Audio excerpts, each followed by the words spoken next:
Okay, thank you very much sir, thank you. Okay, good morning to all of you. सभी बच्चों को सारी information मिल गई होगी, क्या करना है, कैसे करना है, ये सारी बातें चलपति सर ने बता दी हैं। और हम स्टार्ट करेंगे अपना अगला lecture, that is alkene. Alkene overall अब लास्ट सेगमेंट पर चल रहा है।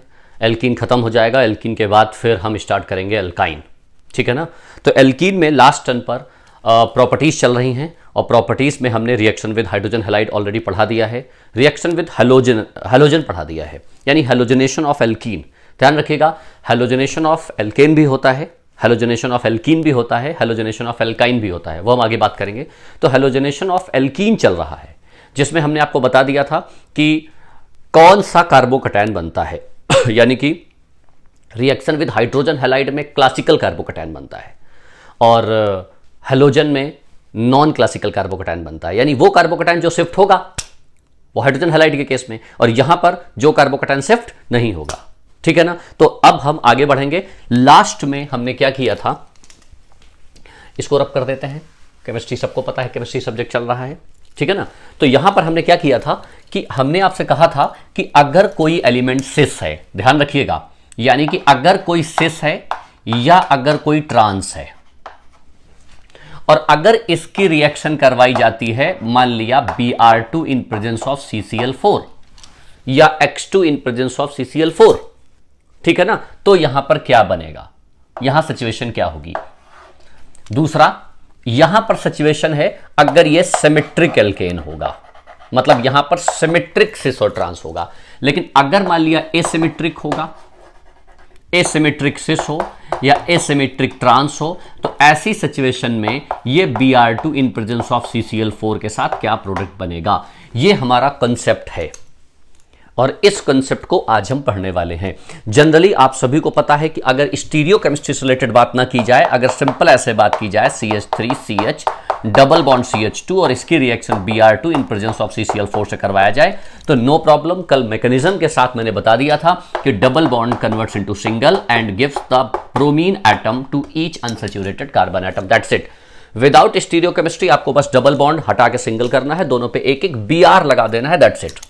लेकिन अब प्रॉब्लम यह है कि अगर सिस और ट्रांस और ऐसी सिचुएशन आ जाए तो क्या होगा, और हमने आपको कल भी ये रिक्वेस्ट किया था कि आप सिन और एंटी वाला वीडियो देख लें, सिन और एंटी वाला, ये सारे वीडियोस मैं अपलोड कर रहा हूं अच्छा, वन मोर थिंग, एक बात और समझ लीजिए आप लोग, दिखाई दे रहा है ना सभी को?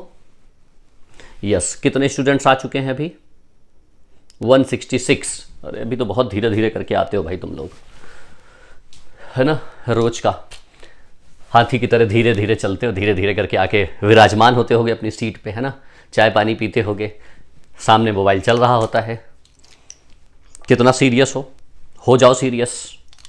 जेई का जो पेपर है, डेट आ चुकी है, ठीक है ना, सभी को पता है डेट आ चुकी है प्रॉपर जेई मेंस, लेकिन अब वो पूरा जुलाई में चला गया है, ठीक है ना। आपके पास सफिशिएंट टाइम है, ये मई चल रहा है, मई जून जुलाई, मतलब मई जून जुलाई, नाउ वी हैव, मतलब 3 महीने भी हमारे पास नहीं है, मतलब 90 days, we have on and average 90 days, और हमारे पास चैप्टर कितने हैं? 90, 30 फिजिक्स में, 30 केमिस्ट्री में, 30 मैथ्स में, 90 चैप्टर्स 90 डेज, मतलब हर दिन एक चैप्टर का रिवीजन करोगे तो आप वहां पर जेईई मेंस अच्छा पेपर कर पाओगे। जैसे जैसे दिन बीतते जा रहे हैं आपके ऊपर प्रेशर बढ़ता जा रहा है। आप समझ लीजिए कि एक दिन में एक चैप्टर तैयार करना है या एक दिन में 2 चैप्टर तैयार करने हैं। जैसे 45 दिन और निकल गए ना तो फिर 45 डेज बचने वाले हैं, तो फिर आपको, अच्छा एक बात और, अभी जो नारायणा में टेस्ट चल रहा है वो अल्कोहल का टेस्ट चल रहा है, तो अल्कोहल के टेस्ट में क्या हो रहा है कि हो सकता है कि आपका कुछ बच्चों का अल्कोहल पूरा ही नहीं हो पाया। कल बहुत सारे बच्चों के हमारे पास फ़ोन आए कि सर मार्क्स ही नहीं आए हमारे, तो उसके लिए क्या किया गया है कि अब आप जो अल्कोहल का चैप्टर जो पढ़ रहे हो, है ना, उसमें क्या है कि एक क्लास होती है, एक क्लास ही हाइड्रोकार्बन की होती है, तो क्या करेंगे नेक्स्ट टर्न से या उसके नेक्स्ट टर्न से अल्कोहल की डबल क्लासेस हो जाएंगी, है ना। तो सर ने बोला है कि अल्कोहल की डबल क्लासेस हो जाएंगी, जिससे क्या होगा कि आपका सिलेबस जल्दी कवर हो जाएगा और टेस्ट के अकॉर्डिंगली आप मार्क्स स्कोर कर पाओगे, ठीक है ना। और अगर मान लिया इन केस हाइड्रोकार्बन की क्लासेस अल्कोहल की क्लास में कन्वर्ट होती हैं, तो हम क्या करेंगे, ये हाइड्रोकार्बन की अल्कोहल क्लासेस कंटिन्यू रखेंगे, कंटिन्यू अपलोडिंग रहेगी। आप लोग ऐसे मानिएगा कि लगातार क्लासेस कर रहे हो, मैं लगातार एल्कीन को और एल्काइन को, क्योंकि अब एल्कीन और एल्काइन कवर करना ही है हमको, तो एल्कीन और एल्काइन दोनों को अपलोड करके एल्काइन तक की कवर कर दूंगा। आप लोग पर डे बिल्कुल उसी तरीके से लगातार कंटिन्यूटी में पढ़ते रहिएगा। मैंने कहा कि मिस मत करिएगा, क्योंकि एल्केन, एल्कीन, एल्काइन तीनों अच्छे से आ जाएंगे तो आगे के चैप्टर्स बहुत अच्छे से कवर होंगे। ठीक है ना। तो पर डे एक अपलोड करूंगा मैं, जैसे एज क्लास चलती है वैसे ही कंटिन्यूटी में मैं अपलोड करता रहूंगा, और आप इसको लगातार कंटिन्यूटी देखते रहिए। ठीक है ना। एल्काइन तक की पूरा अच्छे से रिवीजन करना है आप लोगों को। ठीक है ना। होपफुली कल से शायद ऐसा हो। चलिए आगे बढ़ते हैं। सिमेट्रिक अगर सिस ट्रांस होगा तो, अच्छा एक बात और सभी को पता है, ये वाला जो टर्म होता है ये एंटी एडिशन होता है, आपको अच्छे से पता है ये एंटी एडिशन होता है। अच्छा ये कैसे पता, रटना पड़ेगा आपको कि हैलोजन में कल हमने मैकेनिज्म बताई थी, पहले Br प्लस अटैक करता है, तो अगला जो दूसरा Br आता है ना वो Br के साइड अटैक नहीं कर पाता है due to the repulsion of lone pairs of the bromine atom. ठीक है ना। ब्रोमीन पर लोन पेयर होने की वजह से रिपल्सन होता है, इसलिए वो अपोजिट साइड से अटैक करता है। भाई आवाज कुछ कम है क्या?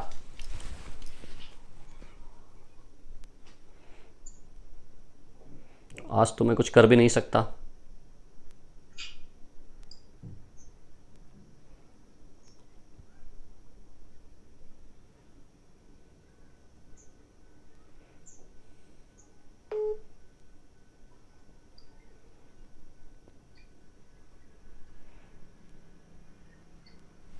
चलिए कोई बात नहीं, आज मैं होस्ट नहीं हूं इसलिए मैं वो म्यूट नहीं कर सकता। जो भी है आप लोग चलपति सर से कह सकते हैं।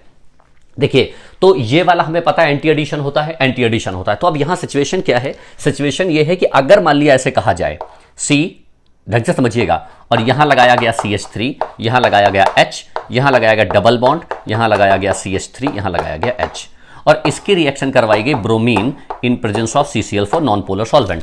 तो क्या करना होगा आपको, देखिए ये एंटी एडिशन है तो हमने आपको दो ही बातें बताई हैं। अगर ये भाई दो ही कंडीशन है, ये सिस ट्रांस तो वैसे ही रहेगा, यहां पर सिन एडिशन भी हो सकता है, यहां एंटी एडिशन भी हो सकता है। सिन एडिशन वाली बात मैंने हाइड्रोजनेशन में करवाई है जब एल्केन की प्रिपरेशन करवाई थी। ठीक है ना। तो वहां पर अगर सिन एडिशन होता है, गौर से सुनिएगा, अगर ये सिन एडिशन होता है तो सिन का मतलब ये अगर सिस है तो इसको सिस के फॉर्म में रख दो, अगर ये ट्रांस है तो इसको ट्रांस के फॉर्म में रख दो। अगर ये सिन एडिशन होता और जहां जगह खाली बचती वहां वहां एक एक ग्रुप लगा देते। लेकिन अगर ये एंटी एडिशन है, अगर ये एंटी एडिशन है, तो अगर ये सिस है तो आपको क्या करना है, सी सिंगल बॉन्ड सी। अगर ये सिस है तो इसको ट्रांस बना दो, ऐसे इसको ट्रांस बना दो लाइक दिस। ठीक है ना। और जहां जगह खाली हो, यहां जगह खाली है और यहां जगह खाली है ना, क्या लगा दो, ये Br और ये क्या लगा दो, Br। देखो क्या बात समझ पा रहे हो। अगर ये सिस है तो इसको ट्रांस बना दो, सिस को ट्रांस बनाना है और जहां जगह खाली हो वहां पर एक एक Br लगा दो। तो ये है सिस की रिएक्शन, इससे करवाओगे तो ये बन जाएगा। अच्छा ये क्या है जरा देखो, यहां पर ये कायरल सेंटर है, यहां ये कायरल सेंटर है। अब ये कायरल सेंटर तो ऑफकोर्स इसका एक और एनहांसियमर्स बनेगा, तो यानी कि वो क्या बन जाएगा, रैस्मिक मिक्सचर। रैस्मिक मिक्सचर फॉर्म हो जाता है। ध्यान रखिएगा, अगर सिस है एंटी एडिशन है तो रैस्मिक मिक्सचर बन जाता है, सिस है एंटी एडिशन है तो रैस्मिक मिक्सचर बन जाता है। कार आप सबको आता है, आती है ना कार चलाना, तो कार से याद रख सकते हो, कार का मतलब सिस एंटी रैस्मिक। तो जब भी कार देखो तो कार देखते ही समझ जाओ कि सिस वाला एंटी से रैस्मिक बनता है। अच्छा अब आप ये सोच रहे होंगे ये पता कैसे चलेगा एंटी एडिशन है, तो उसमें क्या है कि ये अभी हमने आपको हाइड्रोजन निकल प्लेटिनम बताया सिन एडिशन होता है, बताया है। Br2 in presence of CCl4 anti addition है। ऐसे मैं आपको लिखा दूंगा कि कौन सा सिन कौन सा एंटी है, वो हमको याद करना पड़ेगा। मैं आपको टेक्निकली बताऊंगा कि कौन सा सिन होता है कौन सा एंटी होता है, ये आपको याद करवा दूंगा मैं। लेकिन कंसेप्ट यहां यही रहेगा कि अगर ये सिस है और अगर यहां सिन एडिशन होता तो सिस का सिस रहता और खाली जगह पे ग्रुप लगा देते। लेकिन अगर एंटी एडिशन है तो सिस का ट्रांस करोगे, ट्रांस का सिस करोगे, और जो खाली जगह होगी वहां पर ग्रुप अटैच करवा दोगे। ठीक है ना। तो सिस वाला आप ये वाला टर्म जरूर नोट करते चलिएगा, सिस एंटी रैस्मिक फॉर्म करता है। डायरेक्ट क्वेश्चन दिया हो तो डायरेक्ट आप काम कर सकते हो। ठीक है ना। एक तो ये हो गया। अच्छा दूसरा, अगर मान लिया इसी को मैं एंटी कर देता, सी डबल बॉन्ड सी, यहां लगा देता CH3, यहां H लगा देता, यहां लगाता H, यहां लगा देता CH3, और इसकी रिएक्शन वैसे ही करवा देता मैं Br2 in presence of CCl4, तो क्या हो जाता, C सिंगल बॉन्ड C, यहां CH3, यहां CH3, ये एंटी एडिशन है ना, तो ट्रांस का क्या करना है, सिस, और इधर क्या लगा देना है, हाइड्रोजन, इधर क्या लगा देना है, हाइड्रोजन, और दो जगह खाली बची, यहां क्या लगा देना, बी आर, यहां क्या लगाना है, बी आर, एक ये कायरल सेंटर, एक ये कायरल सेंटर, और बीच से सिमेट्री, तो ये क्या बन गया, मीजो। यानी कि अगर सिस होता है, एंटी होता है तो रैस्मिक बनता है, ट्रांस होता है, एंटी होता है तो मीजो बनता है। क्या ये दो टर्म्स आप याद कर सकते हो? कार के ऊपर टर्म रखा है, टर्म जानते हो क्या होता है, कार के ऊपर टैम रखा है, याद करो, you have to learn it. अगर आप ऐसे याद कर सकते हो, बाकी जो मैंने कॉन्सेप्ट बोला है ना, ये कॉन्सेप्ट हर जगह हर तरीके से अप्लाई होगा, बिना किसी फंड बट के, बिना किसी एक्सेप्शनल केस के। तो ये था हमारा सिमेट्रिक वाला पार्ट पूरा, अगर सिमेट्रिक है। लेकिन अगर एसिमेट्रिक हो गया, चलो आप अगला, ये पॉइंट नंबर 1, ये पॉइंट नंबर 2, अब एसिमेट्रिक की बात करेंगे हम। इसी में बात करते हैं एसिमेट्रिक की। ये दोनों टर्म्स आपने लर्न कर लिए होंगे। एसिमेट्रिक देखो, एसिमेट्रिक में सिस है, अब एक काम करते हैं, यहां पर हम C2H5 कर लेते हैं। चलिए एसिमेट्रिक वाला हम सिस लेते हैं, ये भी सिस ही तो है भाई, एसिमेट्रिक एल्कीन है, लेकिन CH3 सेम है, ये दोनों अलग हैं, तो है तो एसिमेट्रिक ना, यहां सिमेट्रिक नहीं है लेकिन है तो सिस। और अब Br2 की रिएक्शन करवाओगे तो ये सिस है, सिस का क्या हो जाएगा, सिस का ट्रांस कर दोगे, और यहां पे क्या लगेगा, C2H5 और यहां H, वैसे C2H5H, और देखो ट्रांस बनाया ना हमने, अपोजिट कर दिया, सेम साइड है अपोजिट कर दिया, खाली जगह थी Br लगा दिया, दोनों कायरल सेंटर हैं, इसका मतलब रैस्मिक मिक्सचर ही फॉर्म करेगा। हाँ भाई क्लियर हो रहा है? फिर से समझो जरा, ये एसिमेट्रिक एल्कीन था, एसिमेट्रिक एल्कीन, Br2 से Cl4 की प्रोसेस में रिएक्शन करनी है, तो जो सिस है, सिस को क्या करना है, ट्रांस बना देना है, सिस कन्वर्ट्स इनटू ट्रांस। कैसे, CH3 सिस था, CH3 ट्रांस, ट्रांस का मतलब अपोजिट कर देना है आपको। ये एक टेक्निक है, ये सबसे सस्ती, टिकाऊ और सबसे अच्छी वाली टेक्निक है। अदरवाइज कंसेप्चुअली पार्ट पे जाओगे तो इसको पहले बनाओगे किसमें क्या बोलते हैं, इक्लिप्स फॉर्म में, इक्लिप्स फॉर्म में रोटेशन करोगे, रोटेशन के बाद फिर एंटी ग्रुप बनाओगे, एंटी फिर रिमूव करोगे, समझ पा रहे हो ना, एंटी एलिमिनेशन है ना ये, मतलब यहां पर एंटी एडिशन का काम कर रहा है, वो जो हमने एल्केन की प्रिपरेशन में पढ़ाया था, ठीक है ना। तो ये सबसे बेस्ट ऑप्शन है, इस तरीके से आप काम करो, आसानी से बन पाएगा। तो यहां क्या बन गया, रैस्मिक मिक्सचर। अच्छा यहां देखो, यहां पर भी हम क्या करते हैं, C2H5 कर लेते हैं, यहां H, तो ये भी एसिमेट्रिक हो गया और ट्रांस है, Br2 रिएक्शन करवाओगे तो यहां C2H5 कर लो, H वैसे रहेगा, तो ये भी कायरल सेंटर, कहीं कोई सिमेट्री नहीं है, सिमेट्री नहीं, तो यहां क्या बनेगा, ये भी बनेगा रैस्मिक मिक्सचर। तो एक इंटरेस्टिंग बात क्या समझ में आई कि एसिमेट्रिक एल्कीन में चाहे सिस हो चाहे ट्रांस हो, एंटी एडिशन के बाद, मतलब चाहे सिस हो और ट्रांस हो, एंटी एडिशन अगर देगा तो हमेशा क्या बनेगा, रैस्मिक मिक्सचर बन जाएगा, और ये भी एसिमेट्रिक है, मतलब एसिमेट्रिक। ये वाला कंसेप्ट आपको यहां क्लियर होना चाहिए, ये वाला, और ये वाला कंसेप्ट यहां क्लियर होना चाहिए। सिस एंटी के साथ रैस्मिक देता है, ट्रांस एंटी के साथ मीजो देता है सिमेट्रिक एल्कीन्स में, लेकिन अगर एसिमेट्रिक एल्कीन हो, चाहे सिस हो चाहे ट्रांस हो, एंटी के साथ रैस्मिक मिक्सचर देता है। ये दोनों बातें अच्छे से आप एक माला बनाओ और अपने गले में पहन लो। ये जैसा कि मैं पहले भी कह चुका हूं, जो भी सामने आए उतार के डाल दो, क्वेश्चन डायरेक्ट इस पर बेस्ड पूछे जाते रहे हैं। It is called halogenation of alkene, the second property of alkene, ठीक है ना। मैं रब कर रहा हूं इसको, होपफुली इतना समझ गए होंगे। ये मैंने सिन और एंटी एडिशन में अलग से एक वीडियो बनाया था, वहां पर भी डिफाइन कर दिया था सारी चीजें, ठीक है ना। ध्यान रखना कि अगर मान लिया क्लासेस अल्कोहल की डबल होती हैं तो एल्कीन की क्लास फिर क्या होगा, एल्कीन का टाइम अल्कोहल में जाएगा। लेकिन मैं लगातार कंटिन्यूटी में इसको पढ़ते रहिएगा जब तक कि पूरा चैप्टर तैयार नहीं हो जाता, उसके बाद नेक्स्ट आगे बढ़ेंगे। अब हमारे पास अगला टर्म है, हमने पहला तो सभी को याद है कि alkene react with HX, alkene HX से रिएक्शन करता है, मतलब जरा देखो अगला हेडिंग डालने की जरूरत है। हम लोगों ने मार्कोनी-कॉफ रूल पढ़ लिया है, लेकिन मार्कोनी के कॉफ रूल के साथ साथ एक रूल और भी है, ठीक, इसका एंटी, यानी एंटी मार्कोनी-कॉफ रूल। मार्कोनी-कॉफ रूल कब लगता है और एंटी मार्कोनी-कॉफ रूल कब लगता है, जरा ये देखो। मतलब यहां पर एक तरीके से हेडिंग डाल सकते हो, एंटी मार्कोनी-कॉफ रूल, एंटी मार्कोनी-कॉफ रूल, ये एक रूल है। और ध्यान रखना ये वाला रूल भी बहुत इंपॉर्टेंट है, जैसे मार्कोनी-कॉफ रूल इंपॉर्टेंट है वैसे एंटी मार्कोनी-कॉफ रूल इंपॉर्टेंट है। यहां पर भी इसकी मैकेनिज्म पढ़ेंगे। अब इंपॉर्टेंट ये है कि हम ये कैसे पता करेंगे कि भाई कब मार्कोनी लगेगा कब एंटी मार्कोनी लगेगा, ठीक है ना। तो जरा देखो यहां पे क्या कंसेप्ट है। कंसेप्ट ये है, अभी मैं लिखाऊंगा आपको, पहले समझ लीजिए। CH3 CH double bond CH2 मैंने आपसे कहा था इसकी रिएक्शन HBr से करवा दीजिए या HX से करवा दीजिए, मान लिया ऐसे, है ना।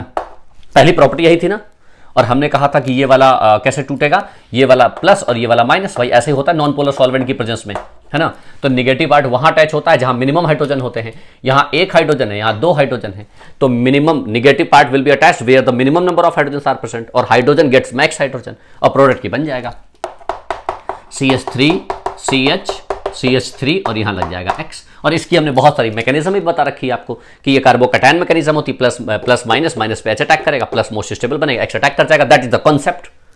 और उस कॉन्सेप्ट को ट्रिक के थ्रू मार्कोनिकॉफ रूल से सॉल्व कर दिया गया था। तो यहां मार्कोनिकॉफ रूल लगेगा, लेकिन अब इंपॉर्टेंट ये है कि एंटी मार्कोनिकॉफ रूल कब लगेगा। कहने का मतलब ये है कि इसी की रिएक्शन अगर HX से करवा दी जाए, H प्लस X माइनस, तो अभी निगेटिव पार्ट कहां अटैक कर रहा है, जहां मिनिमम हाइड्रोजन है, तो अब निगेटिव पार्ट कहां अटैक करेगा, जहां मैक्सिमम हाइड्रोजन है, यानी कि CH3 CH2 CH2 और X, ये वाला। यहां कौन सा रूल लग रहा है, यहां रूल लग रहा है anti Markovnikov rule, anti Markovnikov rule, और यहां रूल लग रहा है मार्कोवनिकॉफ रूल। तो अब इंपॉर्टेंट ये है कि भाई कब एंटी मार्कोवनी लगेगा और कब मार्कोवनी लगेगा, तो यहां पर आपको समझना होगा। क्या लिखो नोट करके, सिचुएशन क्या है, कब मार्कोवनी लगता है, कब एंटी मार्कोवनी लगता है। लिखो, when an alkene, write down, when an alkene reacts with HBr in presence of peroxide, when an alkene, write down, when an alkene reacts with HBr in presence of peroxide, then according to anti-Markovnikov rule, तब anti-Markovnikov rule लगेगा, then according to anti-Markovnikov rule,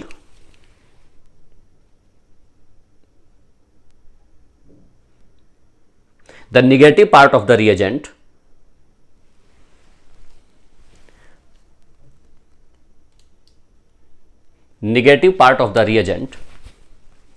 will attack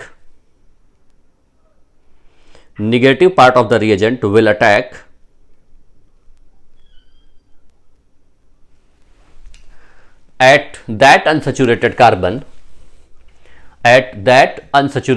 atom where the maximum number of hydrogens are present, where the maximum number of hydrogen atoms are present। देखिए यहां पर एक hydrogen है, यहां पर दो है, तो निगेटिव पार्ट और पॉजिटिव पार्ट, निगेटिव पार्ट वहां अटैक करेगा जहां maximum number of hydrogen are present होंगे। बात समझ पा रहे हो, it is anti Markovnikov rule. अच्छा, अब आप ये सोच रहे होंगे एंटी मार्कोवनिकॉफ रूल ध्यान रखिएगा पेरोक्साइड की प्रेजेंस में होता है। पेरोक्साइड समझते हो ना, पेरोक्साइड का मतलब ये यहां कोई भी पेरोक्साइड हो सकता है। मान लिया हाइड्रोजन पेरोक्साइड ले लेते हैं, HH, कोई भी डबल बॉन्ड O के रेस्पेक्ट में कोई भी ग्रुप लगे हो सकते हैं, जरूरी नहीं है हाइड्रोजन पेरोक्साइड हो, कोई भी पेरोक्साइड के रेस्पेक्ट में होगा तो ये रिएक्शन प्रोसीड हो जाएगी, ठीक है ना। तो ये वाला हमेशा एंटी मार्कोवनिकॉफ रूल लगेगा। अगर ये नहीं होता पेरोक्साइड तो सिंपल मार्कोवनिकॉफ रूल आपकी सिंपल मैकेनिज्म होती, हालांकि इसकी भी मैकेनिज्म की बात करेंगे। और यहां पर मैकेनिज्म ध्यान रखिएगा, यहां पर वेरिएशन नहीं होगा। एंटी मार्कोवनी है तो डबल बॉन्ड के रेस्पेक्ट में एंटी मार्कोवनी के अकॉर्डिंगली ही प्रोडक्ट बन जाएगा, ठीक है ना। तो ये वाला जो हाइड्रोजन पेरोक्साइड है यहां कोई भी पेरोक्साइड की प्रेजेंस में होगा। अच्छा, एक नोट करके एक बात आपको और लिखनी है,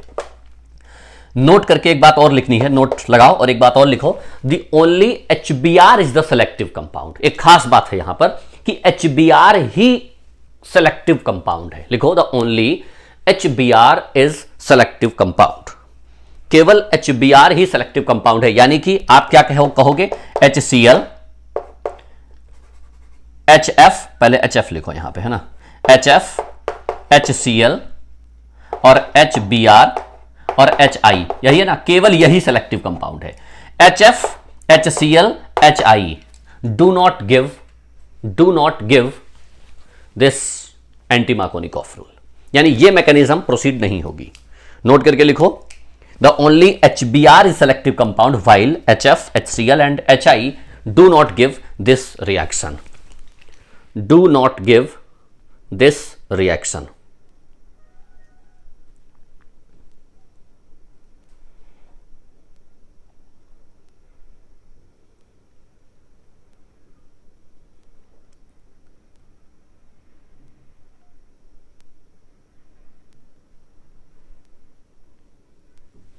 ठीक है ना।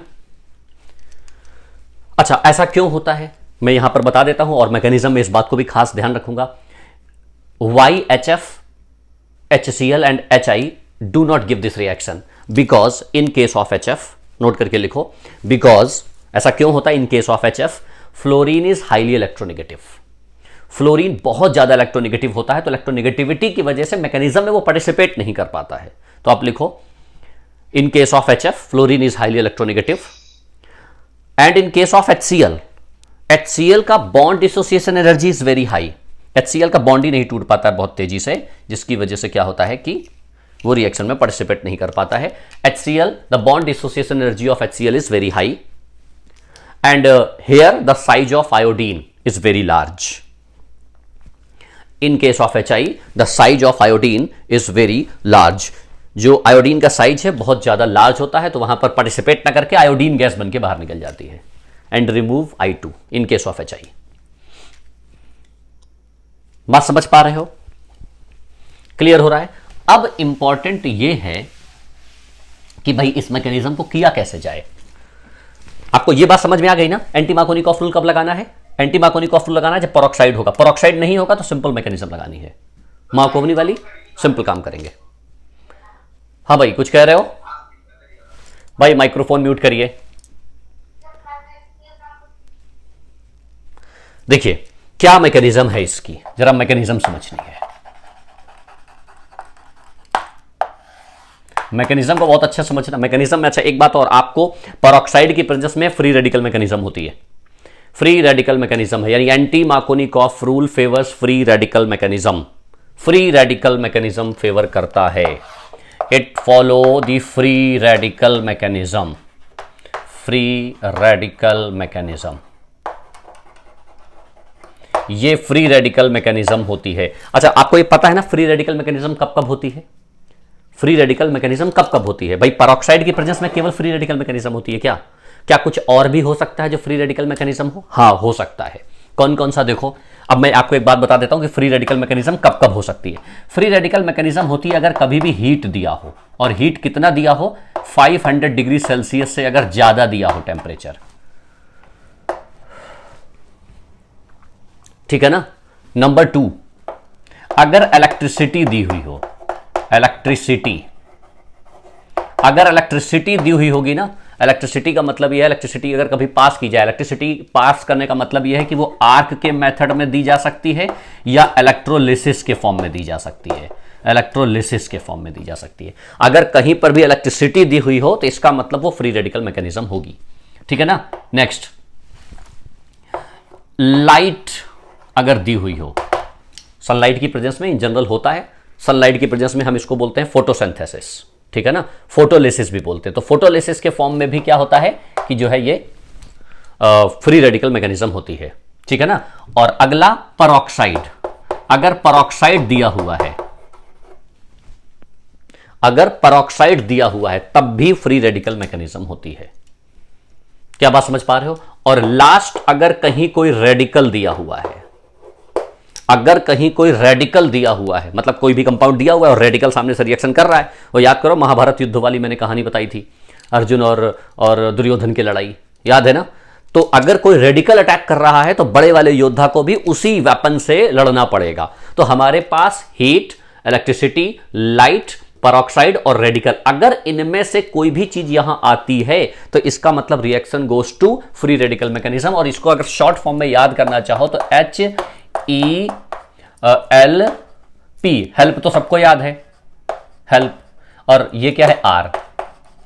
हेल्पर याद रखो, बड़ा बेसिक टर्म है, हर जगह मिल जाएगा आपको। हेल्पर याद रखो, हेल्प R की हेल्प करो, ठीक है ना। तो R की हेल्प करोगे तो अब फ्री रेडिकल मैकेनिज्म प्रोसीड कर जाएगी। तो ये बात ध्यान रखिए, फ्री रेडिकल मैकेनिज्म प्रोसीड करते हैं। अच्छा, और दूसरा एंटी मार्कोवनी यूज किया जाता है।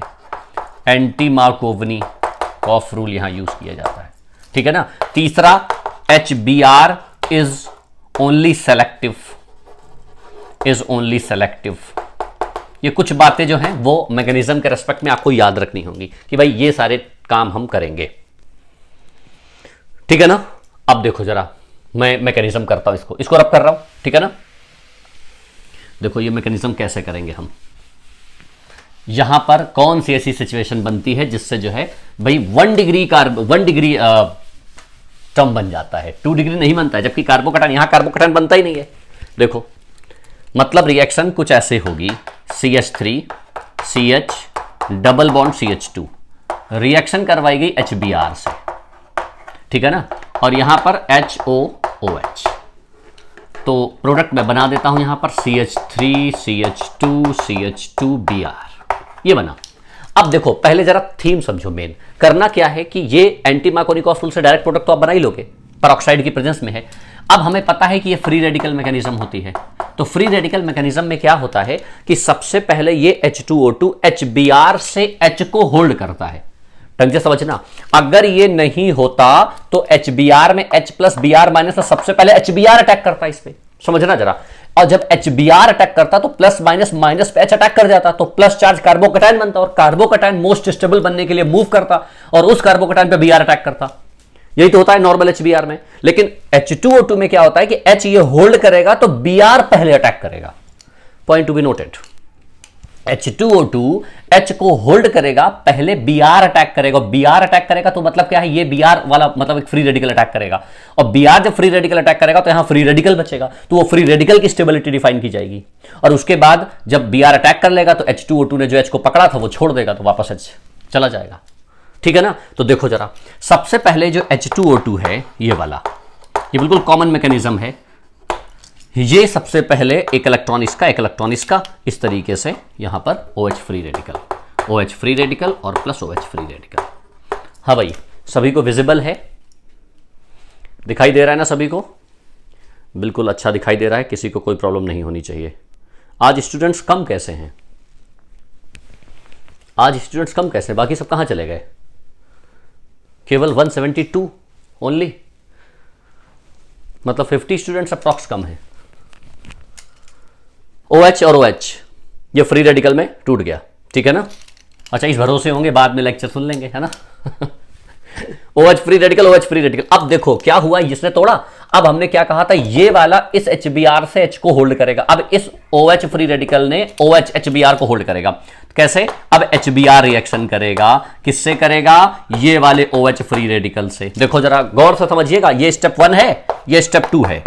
तो स्टेप 2 में क्या है, इस OH ने इस HBr के H को होल्ड कर लिया। अब मुझे ये बताओगे कि ये HBr कैसे टूटेगा?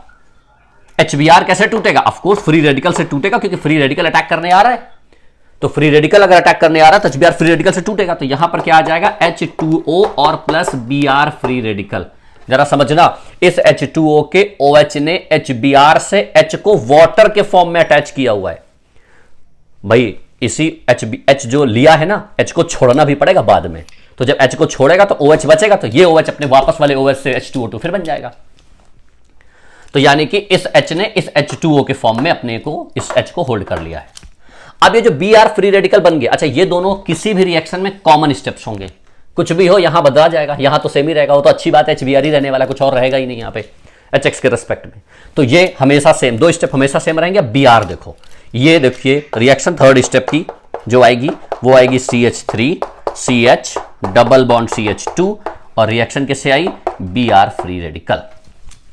अब Br फ्री रेडिकल इस पर अटैक करेगा, ये बॉन्ड कैसे टूटेगा, फ्री रेडिकल से ही टूटेगा। तो यानी ये वाला बॉन्ड टूट जाएगा, ये वाला, तो यहां फ्री रेडिकल, यहां फ्री रेडिकल, एक ये फ्री रेडिकल, एक ये फ्री रेडिकल। अब इंपॉर्टेंट ये है कि ये फ्री रेडिकल यहां अटैक करेगा या ये फ्री रेडिकल यहां अटैक करेगा।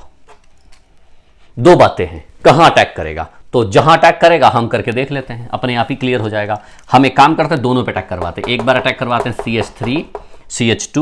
CH, यहां पर फ्री रेडिकल लगाते हैं, और यहां पर CH2 और CH2 पे लगा देते हैं Br। और एक बार यहां अटैक करवाते हैं CH3 CH यहां पर लगा देते हैं Br, और यहां लगा देते हैं CH2 फ्री रेडिकल। ये वाला बनेगा कि ये वाला बनेगा? देखो भाई, हाँ भाई दिख रहा है ना, बिल्कुल। कौन सा बन सकता है, ये वाला या ये वाला? ये मत देखना कि 2 डिग्री 1 डिग्री। अब बात कर रहे हैं दी किसकी, स्टेबिलिटी ऑफ फ्री रेडिकल की। तो बताओ मुझे, ये फ्री रेडिकल ज्यादा स्टेबल है कि ये फ्री रेडिकल? फ्री रेडिकल की stability can be checked by number one resonance है, रेजोनेंस है ही नहीं। और number 2 hyper conjugation, hyper conjugation और रेजोनेंस से चेक किया जाता है। तो यहां पर हाइपर कंजुगेशन चेक करोगे, यहां कितना हाइपर कंजुगेशन 3 2 5 और यहां कितना है केवल 1। बात समझ पा रहे, इसलिए ये वाला ज्यादा स्टेबल है, ये वाला नहीं सही है, यानी ये गलत जवाब है, ये सही जवाब है। बात समझ पा रहे हो, ये फ्री रेडिकल यहां आ गया और जैसे ही ये फ्री रेडिकल यहां आया, इस फ्री रेडिकल पर कौन सा, इस HBr को किसने कन्वर्ट किया था H2O में, इसकी रिएक्शन किससे करवा दी जाएगी, देखिए इसकी रिएक्शन करवा दी जाएगी वाटर से, HOH, ठीक है ना।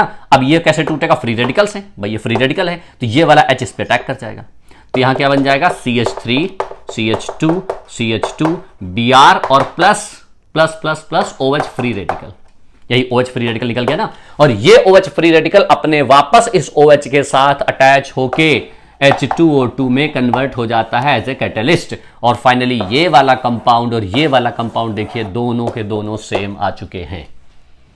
It is total mechanism of free radical mechanism and it is preparation of alkyl halide. गौर से देखो, एल्काइल हैलाइड है ये, यानी एल्काइल हैलाइड बनने का मेथड है, यानी alkyl halide from alkene, alkene से एल्काइल हैलाइड कैसे बनाया जाता है ना, ब्यूटीफुल मैकेनिज्म। चलो नोट करो जल्दी से, फास्ट थोड़ा।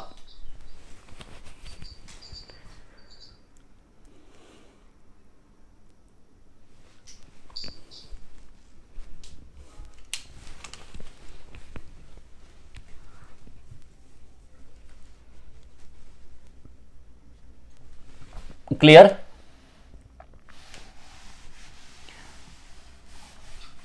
मतलब आपको क्या करना है, बस ये वाला स्टेप, थर्ड स्टेप को फोकस कर लेना है।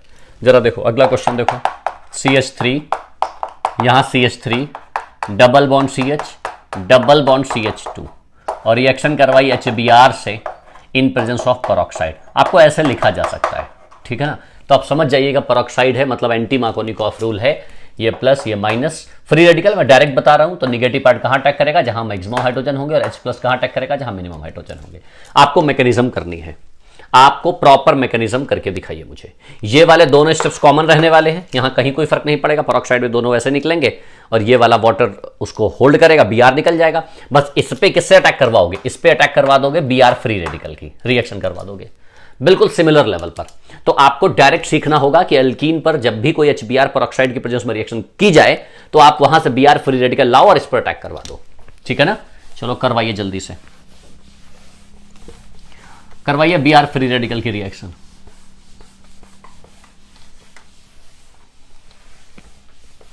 Br की फ्री रेडिकल की रिएक्शन जब करवाओगे तो क्या होगा, ये बॉन्ड ऐसे टूटेगा ना, ये फ्री रेडिकल और ये फ्री रेडिकल, ठीक है ना।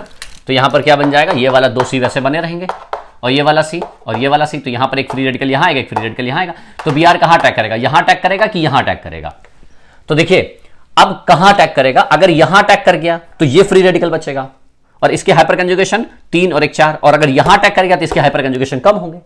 इसका मतलब इन दोनों में जिसका हाइपर कंजुगेशन ज्यादा हो उसको बना रखना है, रिटेन रखना है, और जिसका हाइपर कंजुगेशन कम है उस पर अटैक करवा देना है।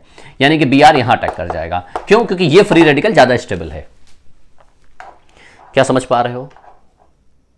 अब तुमको एक खास बात बताता हूं, बहुत इंपॉर्टेंट बात जो जनरली बुक्स में नहीं मिलती है।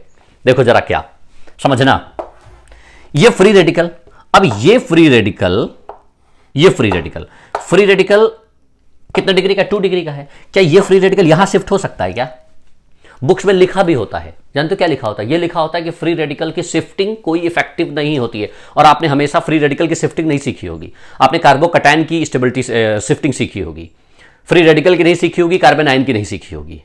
इन जनरल फ्री रेडिकल और कार्बन आयन तो बिल्कुल ही पॉसिबल नहीं है, प्लेनर ज्योमेट्री नहीं होती है। तो यहां पर क्या होता है कि देखो जरा, ये फ्री रेडिकल है, ये फ्री रेडिकल अगर यहां शिफ्ट हुआ तो अगर ये यहां शिफ्ट होगा तो ये 3 डिग्री का हो जाएगा और यहां से हाइड्राइड शिफ्टिंग यहां हो जाएगी। तो जब ये यहां शिफ्ट होगा, जरा समझना इस बात को, अगर ये यहां शिफ्ट हो गया, ये Br यहां लगा दिया जाए, कितने कार्बन, 1 2 1 2, Br यहां लगा दिया जाए, ये फ्री रेडिकल यहां शिफ्ट करवा दीजिए और कौन सा हाइड्राइड यहां शिफ्टिंग कर दीजिए, H शिफ्टिंग कर दीजिए, तो ये फ्री रेडिकल ज्यादा है। और फाइनली आएगा क्या, ऊपर से तो हाइड्रोजन ही आएगा ना इस पे, भाई आप समझ पा रहे हैं ना, तो आएगा तो हाइड्रोजन ही, देखिए तो हाइड्रोजन लगा तो प्रोडक्ट तो वही बना। और अगर हमने शिफ्टिंग नहीं कराई और डायरेक्ट हाइड्रोजन इसको दे दिया तब भी प्रोडक्ट हमारे पास यही होने वाला है। तो दोनों प्रोडक्ट सेम है ना। तो जनरली बुक्स में लिखा होता है कि फ्री रेडिकल की शिफ्टिंग का कोई इफेक्ट है नहीं, लेकिन जरा ध्यान दीजिएगा, अगर मैंने यहां पर हाइड्रोजन न लगा के CH3 लगा दिया होता, मान लिया, तब तो मिथाइल शिफ्टिंग हो जाती और तब तो चेंज हो जाता ये सिचुएशन। वैसे क्वेश्चन ऐसा आता नहीं है। फ्री रेडिकल को शिफ्ट कराने के लिए बहुत हाई टेम्परेचर चाहिए होता है। फ्री रेडिकल तभी शिफ्ट होगा जब बहुत हाई टेम्परेचर पर रिएक्शन हो, वहां कहा जाए इस बात को कि हाई टेम्परेचर पर रिएक्शन हो रही है। और जनरली हाई टेम्परेचर भी हमने कहा था कि हाई टेम्परेचर का मतलब 500 डिग्री सेल्सियस से ऊपर टेम्परेचर हो, then this free radical will shift in this situation and then hydrogen will abstract by most stable free radical part. ये इंपॉर्टेंट बात है, ये बात आपको बुक्स वगैरह में नहीं मिलने वाली। वो लोग कभी भी शिफ्टिंग नहीं कराते हैं, लेकिन आप नोट करके लिखो कि हाई टेम्परेचर पर फ्री रेडिकल भी शिफ्ट होता है और बिल्कुल कार्बोकैटायन की तरह। ठीक है ना। तो यहां पर ये बात होगी। अगर यहां देखिए हाइड्रोजन है, ज्यादातर क्वेश्चन 99% क्वेश्चन फ्री रेडिकल के बगल में हाइड्रोजन ही देंगे वो आपको, क्योंकि हाइड्रोजन अगर यहां ले भी जाओगे तो हाइड्रोजन वापस फिर मिल जाएगा, तो कोई फर्क नहीं पड़ने वाला। लेकिन अगर हाइड्रोजन नहीं है, कोई मिथाइल फिनाइल कुछ भी लगा है और हाई टेम्परेचर पर रिएक्शन है, देन इट विल शिफ्ट। ठीक है ना। वो कंडीशन लगा के देंगे, हाई टेम्परेचर, यहां पर डेल्टा लगा के देंगे आपको, तो आपको शिफ्ट कराना है और आगे प्रोसीड कर देना है। It is called anti Markovnikov rule. इसको हम कहते हैं anti Markovnikov rule. The only suggested by HBr, मतलब only HBr is only selective compound, आप ऐसे कह सकते हो। HI हम बात नहीं करेंगे। अगर आयोडीन ले लिया होता है यहाँ HI, तो HI में क्या होता है कि I फ्री रेडिकल बन जाता, और I फ्री रेडिकल जैसे ही बनता है ना, जैसे यहां Br फ्री रेडिकल बना है, देखो Br फ्री रेडिकल बना है, अगर I फ्री रेडिकल बन जाता ना, तो I फ्री रेडिकल का क्या कंडीशन होती है कि I और I इट विल टेक 2 मोल और वो तुरंत I2 में कन्वर्ट हो जाता है, इसीलिए वो I इससे अटैक ही नहीं कर पाता। तो आयोडीन की एक खास बात होती है कि I free radical itself individually stable नहीं होता है, it will take 2 mole of molecule and converts into iodine. तो आपको यहां पर बात लिखनी होगी कि I free radical is highly unstable and it converts into its dimer like iodine, hence I free radical will never react with alkene, इसलिए ये इससे रिएक्शन नहीं करता है। लिखो इस बात को कि I free radical is highly unstable, I free radical is highly unstable and form iodine, hence it will not react with alkene, इसलिए ये एल्कीन से रिएक्शन नहीं करता है। समझ गए। तो ये था हमारा अगला पार्ट। अच्छा, उसके बाद एक बात और, रिएक्शन विद हाइड्रोजन। अगली जो हमारी प्रॉपर्टी है वो है रिएक्शन विद हाइड्रोजन। जरा समझना, reaction with hydrogen, reaction with hydrogen. Reaction with hydrogen में समझिए क्या क्या है। रिएक्शन विद हाइड्रोजन की प्रॉपर्टी हमने आपको कहां पढ़ाई है, याद है आपको? याद है? प्रिपरेशन ऑफ एल्केन में। देखिए प्रिपरेशन ऑफ एल्केन में पढ़ाई है बाय यूजिंग साबातिए सैंडरसन रिएक्शन, अगर आपको याद हो। सैंडरसन रिएक्शन, और सैंडरसन रिएक्शन में हमने बता दिया था कि सिन एडिशन होता है, ये सिन एडिशन होता है, बिल्कुल आपको याद होगा कि सिन एडिशन होता है, सैंडरसन रिएक्शन होती है, और वहां पर भी हमने बता दिया था कि डबल बॉन्ड भी सिंगल बॉन्ड में कन्वर्ट होता है और ट्रिपल बॉन्ड भी सिंगल बॉन्ड में डायरेक्ट कन्वर्ट हो जाता है वाया डबल बॉन्ड। ठीक है ना। और उसको डायरेक्ट हम स्टेप में डबल बॉन्ड में नहीं कर सकते। और सिस जब रिएक्शन करता है तब क्या बनता है, ट्रांस जब रिएक्शन करता है तब क्या बनता है, सेलेक्टिव हाइड्रोजनेशन क्या होता है, ट्रांसफर हाइड्रोजनेशन क्या होता है, वो पूरा पार्ट यहीं पर अप्लाई होता है। हम क्या करेंगे, हम जो पिछला वाला हमारा प्रिपरेशन ऑफ एल्केन का वीडियो है उसको हम यहां पर अटैच करेंगे कि from unsaturated hydrocarbon, from unsaturated, unsaturated समझते हो, unsaturated hydrocarbon, unsaturated hydrocarbon, unsaturated hydrocarbon का मतलब डबल बॉन्ड से और ट्रिपल बॉन्ड से, कि डबल बॉन्ड से हमें एल्केन कैसे बनाया जाएगा और ट्रिपल बॉन्ड से कैसे बनाया जाएगा। इसकी भी डिस्कवरी किसी ने की होगी भाई, किसी ने डिस्कवरी की है। इसकी डिस्कवरी की है, साइंटिस्ट का नाम है साबातिए सैंडरसन, साबातिए सैंडरसन रिएक्शन। तो अपने नाम को भी ध्यान रखना है, सजातीय सैंडरसन रिएक्शन। हालांकि मोस्ट ऑफ द थिंग्स में सैंडरसन रिएक्शन के नाम से ही जानी जाती है। सजातीय तो उनका कोई सर नेम होगा या पता नहीं, व्हाटएवर। सजातीय सैंडरसन रिएक्शन है फ्रॉम अनसैचुरेटेड, मतलब डबल बॉन्ड से और ट्रिपल बॉन्ड से कैसे बनता है। तो देखो यहां पर क्या है कि जैसे मान लिया हमने रिएक्शन दी CH2 डबल बॉन्ड CH2, ध्यान रखिएगा इसकी रिएक्शन करवाई हमने हाइड्रोजन से, और हाइड्रोजन के साथ यहां पर हमने कैटलिस्ट यूज कर सकते हैं, निकिल यूज कर सकते हैं, हम प्लेटिनम यूज कर सकते हैं और हम पैलेडियम भी यूज कर सकते हैं। हम इनमें से कोई भी यूज कर सकते हैं। कैटलिस्ट की प्रेजेंस में इसका रिडक्शन हो रहा है, इंपॉर्टेंट पॉइंट है, कैटलिस्ट की प्रेजेंस में इसका रिडक्शन हो रहा है, hence it is also called catalytic hydrogenation. ये हाइड्रोजनेशन है ना, हाइड्रोजन हो रहा है तो इसलिए इसको कैटालिटिक हाइड्रोजनेशन भी कहते हैं। तो और करके आप लिख लो, it is a catalytic hydrogenation. तो आपको ये भी लिखना है कि it is also called catalytic hydrogenation. भाई दिखाई दे रहा है आपको, हमें ये भी सारी चीजें ध्यान रखनी पड़ती हैं कि कैटालिटिक हाइड्रोजनेशन हो रहा है। ठीक है, ओके, ठीक है ना। तो कैटालिटिक हाइड्रोजनेशन देखो, अच्छा निकिल, प्लैटिनम और पैलेडियम ये सॉलिड फॉर्म में होते हैं, सॉलिड फॉर्म में।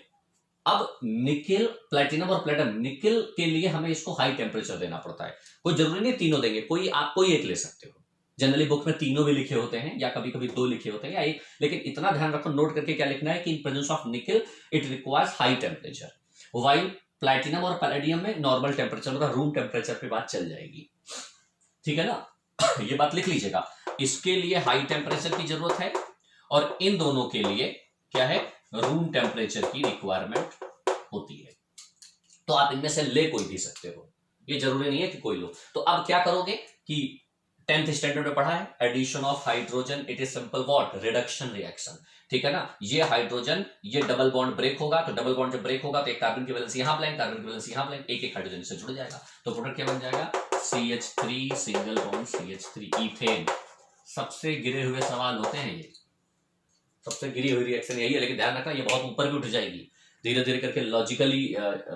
अभी मैं बिल्कुल बेसिक सिस्टम बता रहा हूं आपको, जहां डबल बॉन्ड हो डबल बॉन्ड तोड़ो, हाइड्रोजन को डायरेक्टली जोड़ दो। ठीक है ना। अच्छा एक बात ध्यान रखना, ये जो इसकी मैकेनिज्म है ना, ये 12th में चैप्टर है that is called surface chemistry. Surface chemistry by using adsorption. Adsorption में क्या होता है कि सबसे पहले कंटेनर होता है, कंटेनर में हम क्या करते हैं कि सबसे पहले ये वाला कैटलिस्ट डाल देते हैं और कैटलिस्ट डालने के बाद फिर ऊपर हाइड्रोजन डालते हैं और उसके बाद एथीन डालते हैं। तो ये जो सॉलिड फॉर्म में है ये हाइड्रोजन उस पर पहले एड्सॉर्ब होता है और हाइड्रोजन के बॉन्ड टूटते हैं, इसके बॉन्ड टूटते हैं और ये इसके ऊपर अटैच हो जाता है। ये प्रैक्टिकल एस्पेक्ट है कि कैटालिटिक जो हाइड्रोजनेशन है, ये सरफेस केमिस्ट्री में आप प्रॉपर इसकी एड्सॉर्प्शन थ्योरी पढ़ोगे। ठीक है ना, एड्सॉर्प्शन थ्योरी कि सॉलिड किस तरीके से एड्सॉर्प्शन थ्योरी के थ्रू इसको डबल को सिंगल में कन्वर्ट करता है। यहां पर अभी आपको केवल इतना समझना है क्योंकि यहां पर कोई कार्बोकैटायन की मैकेनिज्म नहीं होने वाली। ठीक है ना, तो डबल बॉन्ड में क्या होता है, double bond gets converts into single bond, तो सिंगल बॉन्ड में कन्वर्ट होगा हाइड्रोजन के थ्रू। अच्छा ध्यान रखना, यहां पर हम ट्रिपल बॉन्ड भी ले सकते हैं, यानी कि CH ट्रिपल बॉन्ड CH। इसकी अगर हाइड्रोजन से रिएक्शन करवाओगे, पहले से नहीं कर रहा हूं, यहाँ 3 3 6 हाइड्रोजन है, यहाँ 4 है, तो 2 हाइड्रोजन यहाँ ले लो, 2 2 4 2 6। ठीक है ना, अभी तो कोई फर्क ही नहीं पड़ता। अच्छा अगर ट्रिपल बॉन्ड है, ट्रिपल बॉन्ड के हाइड्रोजन से रिएक्शन करवाओगे और निकिल और प्लेटिनम की प्रेजेंस में रिएक्शन होगी तो क्या हो जाएगा, सबसे पहले बनेगा ये क्या, CH2 डबल बॉन्ड CH2। ठीक है ना, और वापस फिर से हाइड्रोजन निकिल के साथ रिएक्शन करेगा, वापस क्या बन जाएगा, CH3 सिंगल बॉन्ड CH3। बात समझ पा रहे हो। तो कितने मोल की रिक्वायरमेंट हुई ट्रिपल बॉन्ड में, 2 मोल की। डबल बॉन्ड में कितने मोल की रिक्वायरमेंट हुई, 1 मोल की। यही तो डिग्री ऑफ अनसैचुरेशन भी होता है अपने आइसोमेरिज्म में, स्ट्रक्चरल आइसोमेरिज्म में डबल बॉन्ड इक्विवेलेंट पढ़ा होगा, डिग्री ऑफ अनसैचुरेशन या number of index, number of index में कि total required mole of hydrogen to reduce double into single और triple into single. The total required mole of hydrogen is called double bond equivalent. Double bond का 1 पढ़ा होगा और triple bond का 2 पढ़ा होगा। ठीक है ना। अच्छा यहां पर एक बात समझना है आपको, क्या यहां से वहां तक ये डायरेक्ट रिएक्शन होती, बीच में इंटरमीडिएट में रुकता नहीं है। मतलब आप ऐसा नहीं है यहां से यहां तक रोक लो, ये तो हम बोर्ड पे ही रोक सकते हैं, लेकिन जब आप लैब जाओगे ना, एल्काइन डालोगे, जैसे हाइड्रोजन डालोगे ना, it converts into directly alkane, बीच में रुकने वाला नहीं है। ठीक है ना, कोई बहुत खास रिएक्शन नहीं। अच्छा यहां पर एक बात और समझ लीजिए, इन दोनों के रेट में, अगर मैं रेट की बात करूं रेट की, मतलब ये वाला प्रोडक्ट जल्दी बनेगा कि ये वाला प्रोडक्ट जल्दी बनेगा, ये भी आपको समझना होगा। तो बताओ जरा किसका रेट ज्यादा होगा। इसका रेट मान लिया अगर R1 है और इसका रेट अगर R2 है, तो R1 और R2 में क्या रिलेशन है, R1 और R2 में क्या रिलेशन है, सोचो और सोच के जरा मुझे हेल्प करो। R1 और R2 में क्या रिलेशन है भाई? अनिकेत कुछ कहना चाहते हो?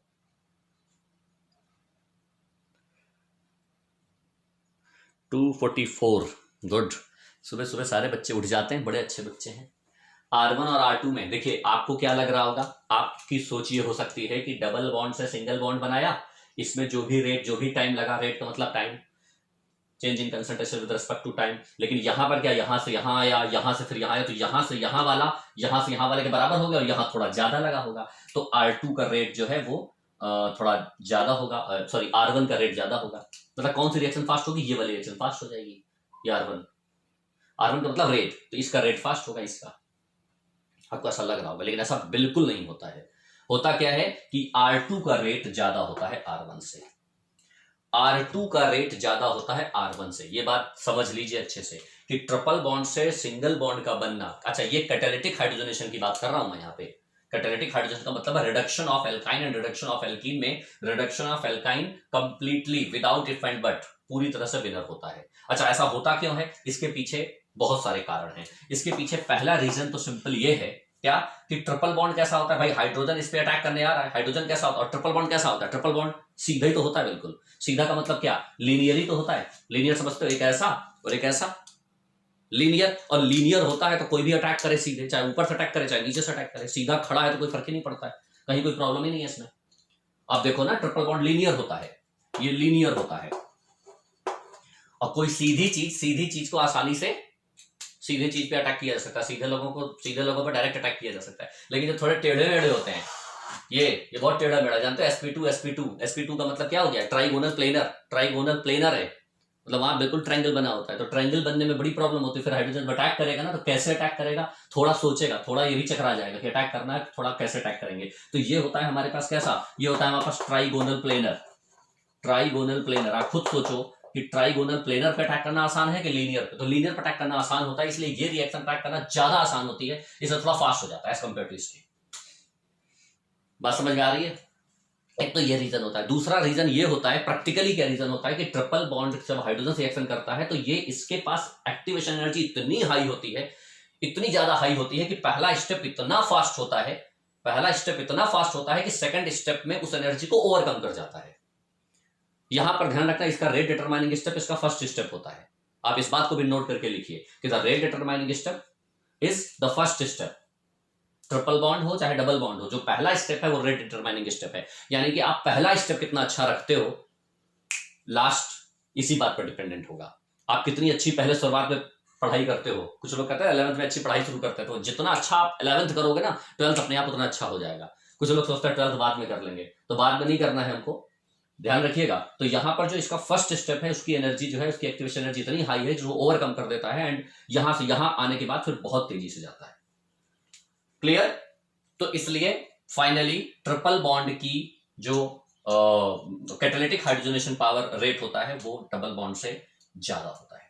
इस बात को नोट करके लिख लें, ठीक है ना? जैसे मान लिया दो बच्चे हैं, दो स्टूडेंट्स, और दोनों स्टूडेंट्स को मैंने कहा कि मॉर्निंग में उठ के क्या करना है, एक को 10 किलोमीटर जाना है और एक को 5 किलोमीटर रन करना है। 10 किलोमीटर रन करना है और 5 किलोमीटर रन करना है। तो कौन सा टफ टास्क कौन सा है? 10 किलोमीटर वाला। वो सोचेगा यार 10 किलोमीटर तो बहुत लंबा होता है, इसका तो 5 ही आधा है मुझसे। लेकिन हुआ क्या, जिसको 10 किलोमीटर जाना था उसको टेंशन ज्यादा थी भाई, ऑफकोर्स उसको ज्यादा दौड़ना है तो टेंशन ज्यादा थी। तो ऐसी सिचुएशन में वो सुबह 4 बजे उठा और 4 बजे से उठ के 6 बजे तक ही पूरा 10 किलोमीटर कन्वर्ट करके चला आया।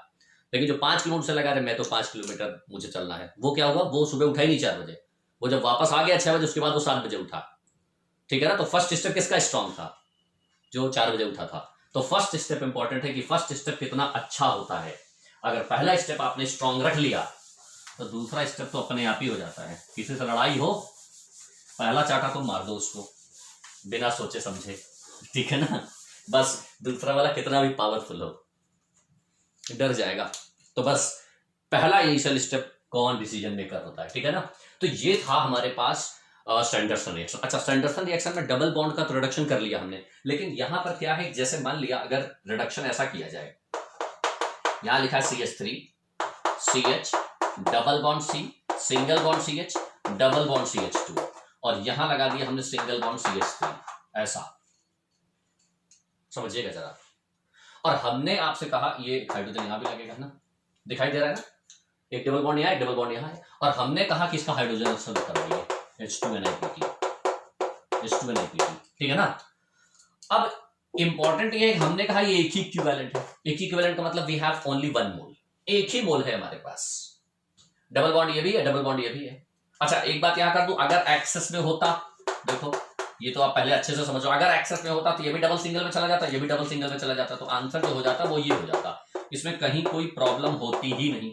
1 2 3 4 5 1 2 3 4 5 लाइक दिस, तो ये बन जाता, इसमें तो किसी को कोई इफ एंड बट नहीं होगा कि अगर एक्सेस में है तो दोनों डबल बॉन्ड, लेकिन अगर एक मोल है तो इट इज कॉल्ड व्हाट, इसको हम क्या कहते हैं, ये हमारे पास एक प्रॉपर सेलेक्टिव कैटालिटिक हाइड्रोजनेशन है, यानी सेलेक्टिव हाइड्रोजनेशन। सेलेक्टिव हाइड्रोजनेशन बोलो या नाम कुछ भी दे दो, कोई फर्क नहीं पड़ता, काम समझ लो कि अगर if more than one double bonds are present and after one reduction with one mole of hydrogen nickel platinum, तो which type of hydrogen, which type of double bonds get reduced, कौन सा होगा, ये वाला या ये वाला, दोनों आंसर दे रखे होंगे।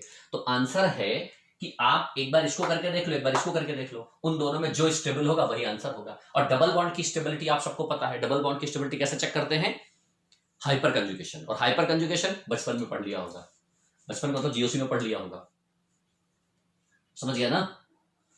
तो ये वाला डबल बॉन्ड ज्यादा स्टेबल है कि ये वाला, भाई ऑफ कोर्स ये वाला डबल बॉन्ड ज्यादा स्टेबल है, क्योंकि आप देखो इस डबल बॉन्ड के रेस्पेक्ट में कितने अल्फा हाइड्रोजन हैं, 3 3 6 और ये 7, जी नहीं, ये हाइड्रोजन हाइपर कंजुगेशन में काउंट नहीं किया जाएगा, 3 3 6 हाइपर कंजुगेशन है। अच्छा एक बात और, हाइपर कंजुगेटिव स्ट्रक्चर्स जानते कितने हैं? अच्छा हाइपर कंजुगेशन और hyperconjugative structures both are same और डिफरेंट। हाइपर कंजुगेशन अगर मान लिया किसी कंपाउंड में 3 है तो हाइपर कंजुगेटिव स्ट्रक्चर्स भी 3 होंगे, किसी किसी बुक में लिखा होता है हाइपर कंजुगेटिव स्ट्रक्चर्स +1, ठीक है ना, ऐसा होता है ना कभी कभी, लेकिन ऐसा है नहीं यहाँ पर। यहाँ पर हाइपर कंजुगेशन मतलब नो बॉन्ड रेजोनेंस होता है, वो हाइपर कंजुगेशन कॉन्सेप्ट अभी आप समझ लो, 3 3 6 हाइपर कंजुगेशन है, जो कि sp3 हाइब्रिडाइज्ड एसिडिक हाइड्रोजन होने चाहिए। इधर कितना हाइपर कंजुगेशन है, 0, तो कौन ज्यादा स्टेबल है, ये वाला ज्यादा स्टेबल है, यानी ये वाला ज्यादा स्टेबल है मतलब ये वाला कम रिएक्टिव है, ये वाला कम स्टेबल है मतलब ज्यादा रिएक्टिव है, मतलब ये वाला रिड्यूस होगा ये वाला रिड्यूस नहीं होगा, यानी कि ये जो हाइड्रोजनेशन है वो यहां अटैक करेगा और दोनों डबल बॉन्ड हाइड्रोजन पर अटैक कर जाएंगे और प्रोडक्ट बनेगा ये वाला CH3C, यहां डबल बॉन्ड C बना रहेगा और ये सिंगल बॉन्ड यहां हाइड्रोजन आ जाएगा। चलिए नोट करिए जल्दी से, फास्ट।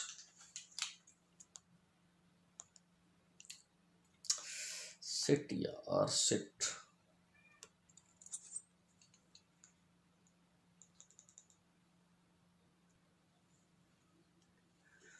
यस तो आगे बढ़ेंगे। हमने कहा कि इफ वी हैव 2 और मोर देन 2 डबल बॉन्ड्स, अगर यहां डबल बॉन्ड है और यहां डबल बॉन्ड है तो इन दोनों में स्टेबिलिटी चेक करेंगे, यहां 3 3 6, यहां 6 हाइपर कंजुगेशन है और यहां पर कितने हैं, 0 हाइपर कंजुगेशन है। तो हमें क्या देखना होगा कि 6 हाइपर कंजुगेशन और 0 हाइपर कंजुगेशन, तो 6 hyper conjugation means it is a more stable, इसकी स्टेबिलिटी ज्यादा है तो इसकी स्टेबिलिटी ज्यादा, इसकी रिएक्टिविटी कम है तो ये रिड्यूस नहीं होगा, ये रिड्यूस हो जाएगा। बात सबको क्लियर हो रही है? तो यहां पर ये डबल बॉन्ड सिंगल में आएगा और ये डबल वैसे ही रहेगा। हाँ अगर एक्सेस में ले लिया जाएगा मोर देन 1 यानी 2 मोल इक्विवेलेंट लिया जाएगा तो दोनों डबल बॉन्ड जो है सिंगल बॉन्ड में कन्वर्ट हो जाएंगे। बात समझ पा रहे हो? चलिए अगला एग्जांपल जरा लेते हैं, नेक्स्ट एग्जांपल्स आगे बात करते हैं। ऑनलाइन क्लास में यही एक थोड़ी सी प्रॉब्लम हो जाती है कि कभी कभी डिस्कनेक्ट हो जाता है। कैसे, ये टेक्निकल इश्यू है, सब मोह माया, तो समझ में नहीं आता है क्या सिचुएशन चल रही है। देखो अगर मान लिया क्वेश्चन ऐसा दिया जाए, ये डबल बॉन्ड और यहां पर ये डबल बॉन्ड लाइक दिस ऐसा, और इसकी रिएक्शन अगर हमने हाइड्रोजन निकल प्लेटिनम से करवाई, ठीक है ना, और दूसरा एक्सेस में करवाया। अच्छा कंडीशन ये है कि ये हमेशा एक इक्विवेलेंट लिया जाए और ये हमेशा एक्सेस में लिया जाएगा, ठीक है ना। चलिए जल्दी से सॉल्व करिए क्वेश्चन, और आपको बताना है यहां डबल बॉन्ड, यहां डबल बॉन्ड, और बिल्कुल वैसे ही क्वेश्चन सॉल्व करना है।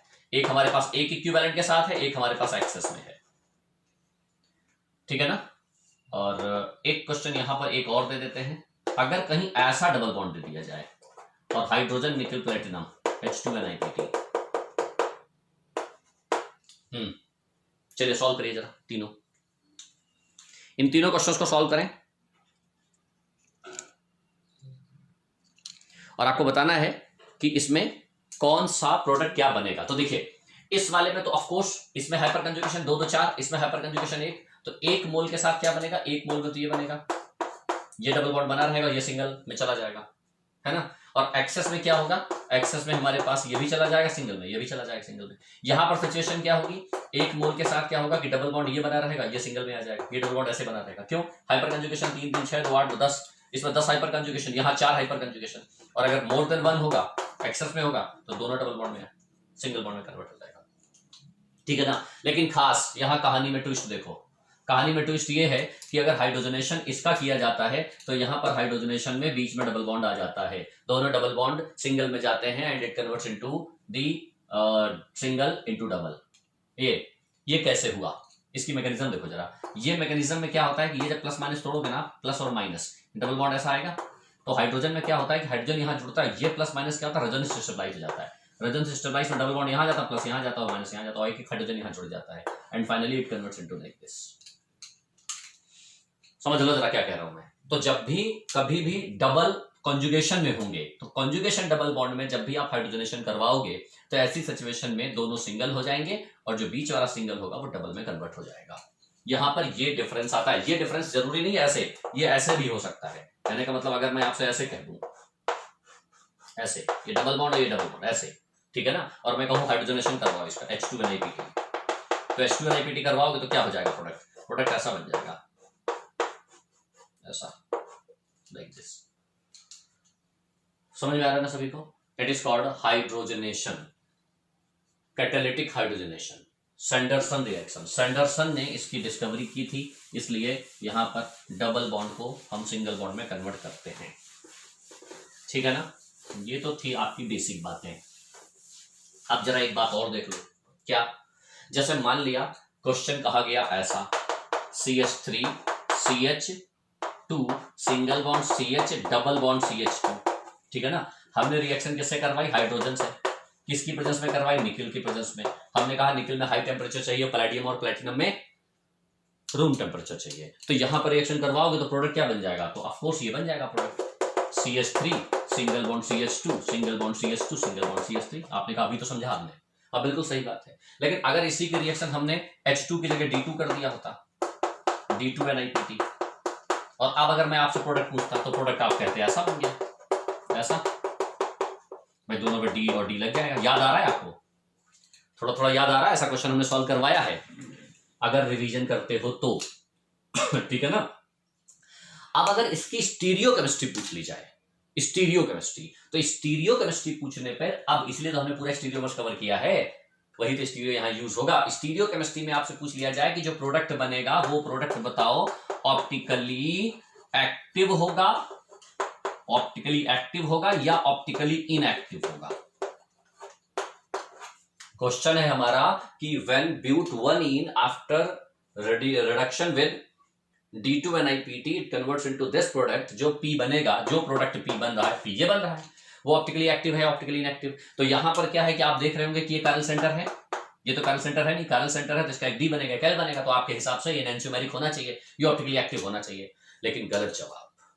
अगर आप ऐसा सोचते हैं तो ये सोच आपकी सही नहीं है। मोदी जी की याद आ गई ना। तो यहां पर क्या है कि ऑप्टिकली एक्टिव नहीं होगा। क्यों? क्योंकि ये जो H2NiPT है ये बेसिकली सिन एडिशन देता है। नोट करके बड़ा बड़ा सा लिखो कि hydrogenation, catalytic hydrogenation gives syn addition. Note करके बड़ा बड़ा लिखो कि इट गिव्स सिन एडिशन। यहां पर मैं लिख देता हूं बड़ा बड़ा, ये सिन एडिशन देता है। ये इसका प्रैक्टिकल एस्पेक्ट है। अच्छा, सिन एडिशन क्यों देता है? बोलते हो एंटी एडिशन क्यों नहीं देता? ये उसका प्रैक्टिकल एस्पेक्ट है। ये कौन कैसा एडिशन देगा ये आपको याद करना पड़ेगा। कौन सिन एडिशन देगा, कौन एंटी एडिशन देगा। अच्छा, सिन और एंटी का एक ऑलरेडी हमने वीडियो बनाया है पूरा कि कौन सिन देता है, कौन एंटी देता है, और सिन एंटी में प्रोडक्ट क्या बनते हैं उसकी प्रॉपर बात की है हमने। यहां पर भी हम बात करेंगे, लेकिन वहां हमने बहुत वास्ट में की है कि कैसे कैसे कौन कौन सी सिचुएशंस है। ठीक है ना। तो यहां पर सिन एडिशन देगा। सिन एडिशन का मतलब समझते हो? सिन एडिशन का मतलब ये होता है कि हाइड्रोजन, दो हाइड्रोजन है, एक हाइड्रोजन अगर इस तरफ प्लेस, भाई sp2 ये भी sp2 ये भी प्लेनर है ना। प्लेनर का मतलब समझते हो? प्लेनर का मतलब होता है कि जैसे प्लेनर, मैं प्लेनर दिखा दूं। प्लेनर का मतलब ये प्लेनर है, ठीक है ना, ये प्लेनर है।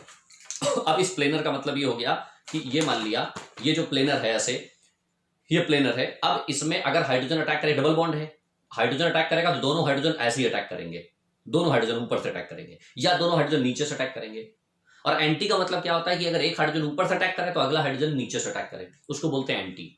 तो यहां पर सिन और एंटी का बस केवल इतना मतलब, जब भी मैं कहूं सिन है तो सिन का मतलब दोनों एक ही तरफ से चिपका देना, तो इधर से भी चिपकेगा और इधर से भी चिपकेगा, दोनों अलग अलग वेरिएशन है, ठीक है ना। और अगर दोनों अलग अलग है तो वो एंटी है। तो यहां पर बस इतना ध्यान रखना होगा कि कौन सा सिन है कौन सा एंटी है। तो आप नोट करके लिखना है कि हाइड्रोजनेशन जो होता है वो सिन एडिशन का काम करता है, ठीक है ना। अब जरा देखो, सिन एडिशन हो गया, इसका मतलब ये हो गया कि दोनों डी जो हैं कैसे हो गए, एक तरफ से अटैक कर गए, इस तरफ से। इस तरफ का मतलब है, मान लो हमने इसको ऐसे लगा दिया, ऐसी बातें तो समझते हो ना तुम लोग, ऐसे, ठीक है ना। और एक सिचुएशन ये है कि हाइड्रोजन ऐसे अटैक कर गए, CH3 CH2 CH single bond CH2, और कैसे, ऐसे। इसका मतलब भी समझते हो, ऐसा, ठीक है ना। तो ये वाला भी कैरल सेंटर है, ये वाला भी कैरल सेंटर है। तो ये अगर क्लॉकवाइज डायरेक्शन है तो ये एंटी क्लॉकवाइज डायरेक्शन है। ये दोनों आपस में रैस्मिक मिक्सचर है। और आपको पता है कि जो रैस्मिक मिक्सचर होते हैं, due to the external compensation of molecule, net rotation becomes zero, hence that is optically क्या, इनएक्टिव। एक्टिव नहीं, ऑप्टिकली इनएक्टिव। तो इसको कहते हैं हम क्या, इसको कहते हैं हम स्टीरियोकेमिस्ट्री, ठीक है ना। अब स्टीरियोकेमिस्ट्री पर बात करते हैं थोड़ी और, कि हाइड्रोजनेशन किस तरीके से स्टीरियोकेमिस्ट्री पर काम करता है, जरा समझो। थोड़ी और बात समझते हैं, थोड़ा और इस डेप्थ में चलते हैं, है ना, थोड़ा डेप्थ में और चलते हैं। देखो भाई, हमारे पास अभी हमने ब्यूटीन लिया, ब्यूट-1-इन लिया, ब्यूट-1-इन की रिएक्शन करवाई, क्या बन गया, रैस्मिक मिक्सचर। मान लिया ब्यूट-2-इन ले लिया, ब्यूट-2-इन हम लेते हैं, ब्यूट-2-इन। देखो जरा, CH3 CH double bond CH single bond CH3, it is what, ब्यूट-2-इन। और रिएक्शन करवाई हमने किससे, hydrogen in presence of nickel और प्लेटिनम की प्रेजेंस में, डेल्टा हीटिंग इफेक्ट होता है। तो इसमें तो कोई इफेक्ट बट है ही नहीं, तो आप क्या करोगे, CH3 CH CH और CH3 CH2 CH2 दोनों हाइड्रोजन गए। अगर मैं स्टीरियोकेमिस्ट्री की बात नहीं करता हूं तो ये दोनों हाइड्रोजन आए और दोनों हाइड्रोजन यहां अटैक कर गए, डबल बॉन्ड सिंगल में कन्वर्ट हो गया, ब्यूट-2-इन से ब्यूट-1-इन बन गया। इसमें कोई इफेक्ट बट है ही नहीं। हाँ भाई, दिखाई दे रहा है आप लोगों को, कोई डाउट तो नहीं है। अब वापस आ गए सारे बच्चे, सारे बच्चे वापस नहीं आए हैं। कुछ बच्चे मतलब कहीं बिल्कुल ही उनको लगा कि एंड हो गया मीटिंग, तो बस सीधे चले गए, बहाने चाहिए, है ना। तो यहां पर ब्यूट-2-इन ब्यूट-1-इन में ब्यूटेन में कन्वर्ट हो गया, ठीक है ना। तो अब लेकिन ब्यूट-2-इन इटसेल्फ इट इज नथिंग, ये अपने आप में कुछ नहीं होता है। अच्छा, आप सोच रहे कुछ नहीं होता है, तो फिर मतलब ये it is either cis form और ट्रांस फॉर्म। ये सिस फॉर्म में होता है या ट्रांस फॉर्म में होता है, ये वाला सिन एडिशन है, ध्यान दीजिएगा। अब ये सिस फॉर्म में होगा, सिस फॉर्म का मतलब समझते हो, C डबल बॉन्ड C, यहां लगा है CH3, यहां लगा है CH3, यहां लगा है H और यहां लगा है H। तो क्या हो जाएगा, इसकी रिएक्शन अगर हमने करवाई, मान लिया हाइड्रोजन से इन प्रेजेंस ऑफ निकेल या प्लेटिनम या प्लेडियम में से कोई ले लो, तो देखिए क्या होगा। आपको क्या करना होगा, ये सिस है तो आपको यहाँ सिस बनाना होगा। कैसे, C सिंगल बॉन्ड C, यहाँ लगाया CH3 और यहाँ लगाया CH3, ठीक है ना। और एक हाइड्रोजन यहाँ लगाए, एक हाइड्रोजन यहाँ लगाए, बस आप यहाँ पर डबल बॉन्ड की जगह सिंगल बॉन्ड कर दोगे। सिस है तो आप CH3 same side, even HH भी लगा सकते हो क्योंकि HH भी सेम है, तो यहाँ पर कोई ऐसा फर्क नहीं पड़ता है। तो it converts into single bond and both sided place the methyl group in same side, ठीक है ना। अब यहाँ पर खाली जगह कहाँ पर है, खाली जगह यहाँ पर है और खाली जगह यहाँ पर है। तो जो खाली जगह है वहां पर हाइड्रोजन लगा दीजिए, यहाँ लगा दीजिए हाइड्रोजन, यहाँ लगा दीजिए hydrogen. Now it is what, A chiral centre, हमने कल आपको बताया था। अच्छा एक बात और, कायरल सेंटर यहाँ पर दो हाइड्रोजन सेम है, आप इसको एलोटोप्स मान लो, ठीक है ना। अच्छा एलोटोप्स मानो, आप एक काम करो, यहाँ पर पीएच लगा लो, एलोटोप्स मानो, क्योंकि ये समझ में नहीं आता, आप पीएच मान लो, तो यहाँ पर क्या हो जाएगा, यहाँ पर भी पीएच हो जाएगा, यहाँ पर भी पीएच हो जाएगा। Now it is the chiral centre and it is the chiral centre. Cis आप ऐसा नहीं, अगर इसमें सिस रखोगे तो दोनों ग्रुप सेम हो जाएंगे, तो स्टीरियोकेमिस्ट्री बात नहीं कर पाएंगे हम क्या बात करते हैं, चलिए पीएच लगा लो। Now it is also cis form, ये सिस ही तो है। तो सिस हाइड्रोजनेशन करवाओगे और कौन सा एडिशन देता है, सिन एडिशन देता है, सेम साइड अटैक कर जाएगा। तब आप देखिए यहाँ से बीच से सिमेट्री है, And what is this?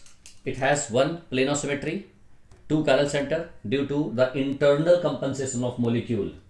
समझ में आ रहा है? इंटरनल कंपनसेशन, अंदर ही अंदर एक दूसरे का रोटेशन कैंसिल आउट हो जाता है, hence it is what, it is called meso compound. तो मतलब कॉन्सेप्ट क्या हो गया? कंसेप्ट ये हो गया कि अगर कोई कंपाउंड सिस होता है और अगर वो सिन एडिशन देता है तो वो मीजो बनता है। क्या ये समझ पा रहे हो? क्या ये बात समझ में आ रही है? समझ में आ रहा है? सिस, सिन और मीजो बनता है। यहां पर हमने क्या फॉर्म लिया? यहां हमने सिस फॉर्म लिया है। अच्छा, वन मोर थिंग, अगर इसको आप ट्रांसफॉर्म ले लेते हो तो क्या होगा? जरा देखिए, इसको ट्रांसफॉर्म ले लेते हैं हम। ट्रांसफॉर्म कैसे लेंगे? सी डबल बॉन्ड सी, यहां ले लीजिए CH3 और यहां ले लीजिए CH3, ठीक है ना? यहां ले लीजिए PH और यहां ले लीजिए PH, और इसकी रिएक्शन करवाइए हाइड्रोजनेशन से, हाइड्रोजन, निकेल और प्लेटिनम। देखिए, स्टीरियो केमिस्ट्री नहीं है फिर तो कोई प्रॉब्लम नहीं है, डबल को सीधे सीधे सिंगल कर दो, यहाँ कोई ये फंड बट है ही नहीं, कहीं कोई प्रॉब्लम ही नहीं होती है। लेकिन प्रॉब्लम आती है जब सिस और ट्रांस हो, तो सिस और ट्रांस में वो चीजें आप रटिए नहीं, आप समझ लो। तो इसमें क्या करना होगा कि C सिंगल बॉन्ड C, यहां लगा दीजिए आप, क्या यहां लगा दीजिए CH3 और यहां लगा दीजिए CH3, देखिए ट्रांस हो गया, और यहां लगाइए PH और यहां लगाइए PH। ट्रांस बनाने के लिए आप यहां भी PH लगा सकते हो, यहां भी CH3 लगा सकते हो। अब कहां जगह खाली बची? एक यहां खाली जगह बची, एक यहां खाली जगह बची। तो अगर सिस है तो सिस का आप सिस बना के जहां जगह खाली हो वहां हाइड्रोजन लगा दो, और ट्रांस है तो ट्रांस का ट्रांस बना के जहां हाइड्रोजन खाली है यहां हाइड्रोजन खाली है। इस पर मैंने और एक डेप्थ में वीडियो बना दिया है, हालांकि सिस और ट्रांस के कॉन्सेप्ट पे, ठीक है ना? वो बहुत पहले बनाया है, आप चाहो तो देख सकते हो उसको। लेकिन यहां पर अभी हम केवल हाइड्रोजनेशन की बात कर रहे हैं, तो केवल यहां हाइड्रोजन लेंगे। Otherwise n number of reagents are present in chemistry कि वो सिन एडिशन देते हैं। तो सिन एडिशन का मतलब यहां पर कोई भी टर्म, वो सारे रिएजेंट आप यूज कर सकते हो जो सिन एडिशन देते हैं। जैसे osmium tetroxide, dilute KMnO4, cold KMnO4, alkaline KMnO4, ये सारे के सारे सिन एडिशन देते हैं। HBO जो होता है सिन एडिशन, मतलब ऐसे बहुत सारे रिएजेंट्स केमिस्ट्री में है जो सिन एडिशन होते हैं, उसकी एक पूरी सीरीज है, ठीक है ना? अभी हमने पहला रिएजेंट यहां यूज किया है हाइड्रोजनेशन का, H2NiPT, जो सिन एडिशन दे रहा है। तो यहां कोई भी सिन एडिशन होगा, सिस के साथ वैसे ही मीजो बनने वाला है, और ये ट्रांस के साथ क्या बना? देखिए, यहां पर एक चिरल सेंटर है, यस, यहां चिरल सेंटर है, यस, क्या कहीं कोई सिमेट्री है? नहीं। तो इसका मतलब है ये एक रैस्मिक मिक्सचर बनेगा, +1 इसका, तो यानी कि it form a racemic mixture, racemic mixture बनेगा। तो इसके नीचे आप क्या लिख सकते हो? जहां सिस था वहां क्या लिखोगे? ट्रांस, और ट्रांस अगर सिन एडिशन देता है तो क्या बनता है? रैस्मिक मिक्सचर बन जाता है। आप इसको ब्लॉक में नोट कर लो, जल्दी से नोट करिए इस सारी बातों को, कि जो सिस होता है वो सिन के साथ मीजो देता है, जो ट्रांस होता है वो सिन के साथ रैस्मिक देता है। ध्यान रखिएगा, यहां एंटी अगर ग्रुप करेंगे तो कंडीशन बदलेगी। अच्छा, ये था सिस और ट्रांस। अच्छा, एक खास बात जो बहुत इंपॉर्टेंट है, जरा गौर से देखो, ये जो सिस है ना या जो ट्रांस है, यहां पर सिस ये सिमेट्रिक है, ये भी सिमेट्रिक है। सिमेट्रिक का मतलब CH3 के सामने CH3, PH के सामने PH, CH3 CH3 PH PH, symmetric है। अगर एसिमेट्रिक एल्कीन ले लिया जाए सिस में और ट्रांस में, बिल्कुल हम इसी जगह यूज करेंगे, आप इसको नोट करो, मैं इसी में चेंज करूंगा मैं इसी में चेंज करूंगा। क्या? मैं सिस तो चाहता हूं, लेकिन मैं सिस में क्या चाहता हूं कि ये PH PH सेम रखो, यहां पर क्या रखो? यहां पर रख दो हम C2H5। मैं चेंज करता हूं, तो ये भी तो सिस ही है, पहले वाले में सिमेट्रिक था, यहां वाला सिमेट्रिक नहीं है, तो अब ये C2H5 है, CH3, ये PH PH सेम है। तो क्या करोगे आप? अब आप CH3, अब आपको क्या करना है? सेम साइड्स PH, तो यानी यहां क्या रखना है? आप यहां रखिए PH, देखिए यहां PH रखा और यहां PH रखा, ये सिस फॉर्म कर लिया। आपको क्या करना है? C सिंगल बॉन्ड C है, C single bond C, PH PH same side, cis रहे तो सिस बना के रख देना है, PH और PH, और ऊपर नीचे क्या रख देना है? यहां रख दीजिए आप CH3 और नीचे रख दीजिए C2H5। समझिएगा जरा, ठीक है ना? यहां पर PH और PH, क्योंकि सिस है तो इसको सिस बनाया, सिस, और CH3 C2H5। अब देखिए CH3 C2H5 यहां नहीं रख सकते क्योंकि सिस बनाना है हमको, ठीक है ना? और यहां पर जो जगह खाली बची, यही जगह खाली बची थी, यहां HH लगा दी। जो जगह खाली बचती है वहां पर H लगा देते हैं। अगर आपको यहां पर लिखना है तो आप इस बात को डायरेक्टली लिख लो। क्या लिखोगे? लिखो, क्या लिखोगे? जरा यहां पर लिखा देता हूं, लिखो, जो स्थान, राइट डाउन, जो स्थान रिक्त होता है, जो स्थान रिक्त होता है वहां पर हाइड्रोजन लगा देते हैं। अब आप सोच रहे होंगे सर इतनी क्लिष्ट हिंदी में क्यों लिखा? इसलिए कि आपको एकदम याद रहे। समझ में आ रहा? मैन मेड है ये पूरा। यानी कि जहां पर एम्प्टी स्पेस मिले सिस को सिस बनाओ, जहां एम्प्टी स्पेस मिले वहां हाइड्रोजन प्लेस कर दो। सबसे बेस्ट ऑप्शन ये। रिक्त मतलब समझते हो ना? रिक्त मतलब जो खाली स्थान होता है, एम्प्टी स्पेस होता है। लेकिन ध्यान रखना सिस का सिस बनाओ, खाली जगह हाइड्रोजन लगा दो। समझ गया ना? अच्छा, अगर मान लिया एसिमेट्रिक एल्केन बना दिया जाए, चलो इसको यहां पर बना देते हैं। अच्छा, यहां पर बना क्या, जरा ये भी देखो क्या बना। इसको रब करता हूं, यहां बना क्या, ये क्या है? क्या इसमें ये कैरल सेंटर है? यस। ये कैरल सेंटर है? यस। कहीं कोई सिमेट्री है? कहीं कोई सिमेट्री है? बिल्कुल सिमेट्री नहीं है। ऊपर CH3 है, नीचे C2H5 है। तो इसका मतलब ये क्या बन गया? ये बन गया रैस्मिक मिक्सचर। रैस्मिक मिक्सचर ही बनता है। सिस में भी रैस्मिक मिक्सचर बनता है, जबकि पहले वाले सिस में मीजो बनता था। यहां पर सिस में क्या बना? रैस्मिक मिक्सचर बना। समझते चलना सारी चीजों को, ठीक है ना? अच्छा, वन मोर थिंग। अब इसको ट्रांस में अगर ले जाओ, C डबल बॉन्ड C, यहां लगा दो क्या, यहां लगा दो PH, ठीक है ना? और यहां लगा दो PH, और यहां लगा दो CH3, और यहां लगा दो C2H5, और इसका हाइड्रोजनेशन किया निकेल के साथ या प्लेटिनम के साथ। अब ये क्या है? ट्रांस है, ठीक है ना? तो ये ट्रांस है। तो अब ऐसी सिचुएशन में क्या करना है आपको? C सिंगल बॉन्ड C, आपको क्या करना है? PH यहां लगाना है और PH यहां लगाना है। ट्रांस बन गया। और ऊपर क्या लगाना है? CH3, और नीचे क्या लगाना है? C2H5। कहीं पर भी C2H5 ऊपर नीचे CH3। खाली जगह कौन सी बची? खाली जगह ये बची और खाली जगह ये बची। ये एक अच्छा तरीका है करने का। खाली जगह बची, यहां क्या लगा दोगे? हाइड्रोजन। यहां हाइड्रोजन, यहां और यहां हाइड्रोजन, ठीक है ना? ट्रांस को ट्रांस बनाओ, खाली जगह हाइड्रोजन लगा दो। सिस को सिस बनाओ, खाली जगह हाइड्रोजन लगा दो, ठीक है ना? तो यहां पर जरा देखो, क्या ये कार्बन सेंटर है? यस। ये कार्बन सेंटर है? यस। कहीं कोई सिमेट्री है? नो। क्या बना? रैस्मिक मिक्सचर। तो यहां पर एक खास बात आपको समझ में आ रही होगी कि अगर अनसिमेट्रिक एल्कीन है, वो चाहे सिस हो चाहे ट्रांस हो, after hydrogenation it gives always racemic mixture, while symmetric in symmetric case cis gives meso, trans gives racemic mixture। Clear हो गया सभी को? तो आप नोट करके इस बात को लिखो। नोट करके लिखो कि for symmetric alkene, write down, for symmetric alkene cis gives meso with syn addition and trans gives racemic with syn addition, ठीक है ना? सिस सिन के साथ मीजो देता है, ट्रांस सिन के साथ रैस्मिक देता है, while unsymmetric alkene both cis and trans gives racemic mixture with hydrogenation. ये सारी बातें जो मैंने बोली हैं आप लिख सकते हो। आप इसको एक प्रॉपर एक कीवर्ड्स में भी बना सकते हो कि सिस के साथ अगर सिन दिया जाए तो मीजो होता है सिमेट्रिक के लिए, ट्रांस के साथ अगर सिन एडिशन दिया जाए तो रैस्मिक होता है। ये सिमेट्रिक एल्केन के लिए है। लेकिन सिस हो चाहे ट्रांस हो, सिन एडिशन हो दोनों में, और अगर सिमेट्रिक नहीं है तो दोनों की कंडीशन में रैस्मिक मिक्सचर आएगा। ये वाला हमारे पास सिमेट्रिक एल्कीन का कॉन्सेप्ट है और ये वाला हमारे पास एसिमेट्रिक एल्कीन का कॉन्सेप्ट है। आप चाहें तो याद कर सकते हैं, आप चाहें तो इस कॉन्सेप्ट से चीजों को समझ सकते हैं। It is called hydrogenation of alkene. Clear हो रहा है सभी को? ठीक है, आगे बढ़ेंगे हम। उसके बाद ये चल रहा है संडरसन रिएक्शन का कंसेप्ट। संडरसन रिएक्शन के कंसेप्ट में हमने आपको बता दिया है कि डबल बॉन्ड और ट्रिपल बॉन्ड किसका रेट फास्ट होता है। क्या बताओगे?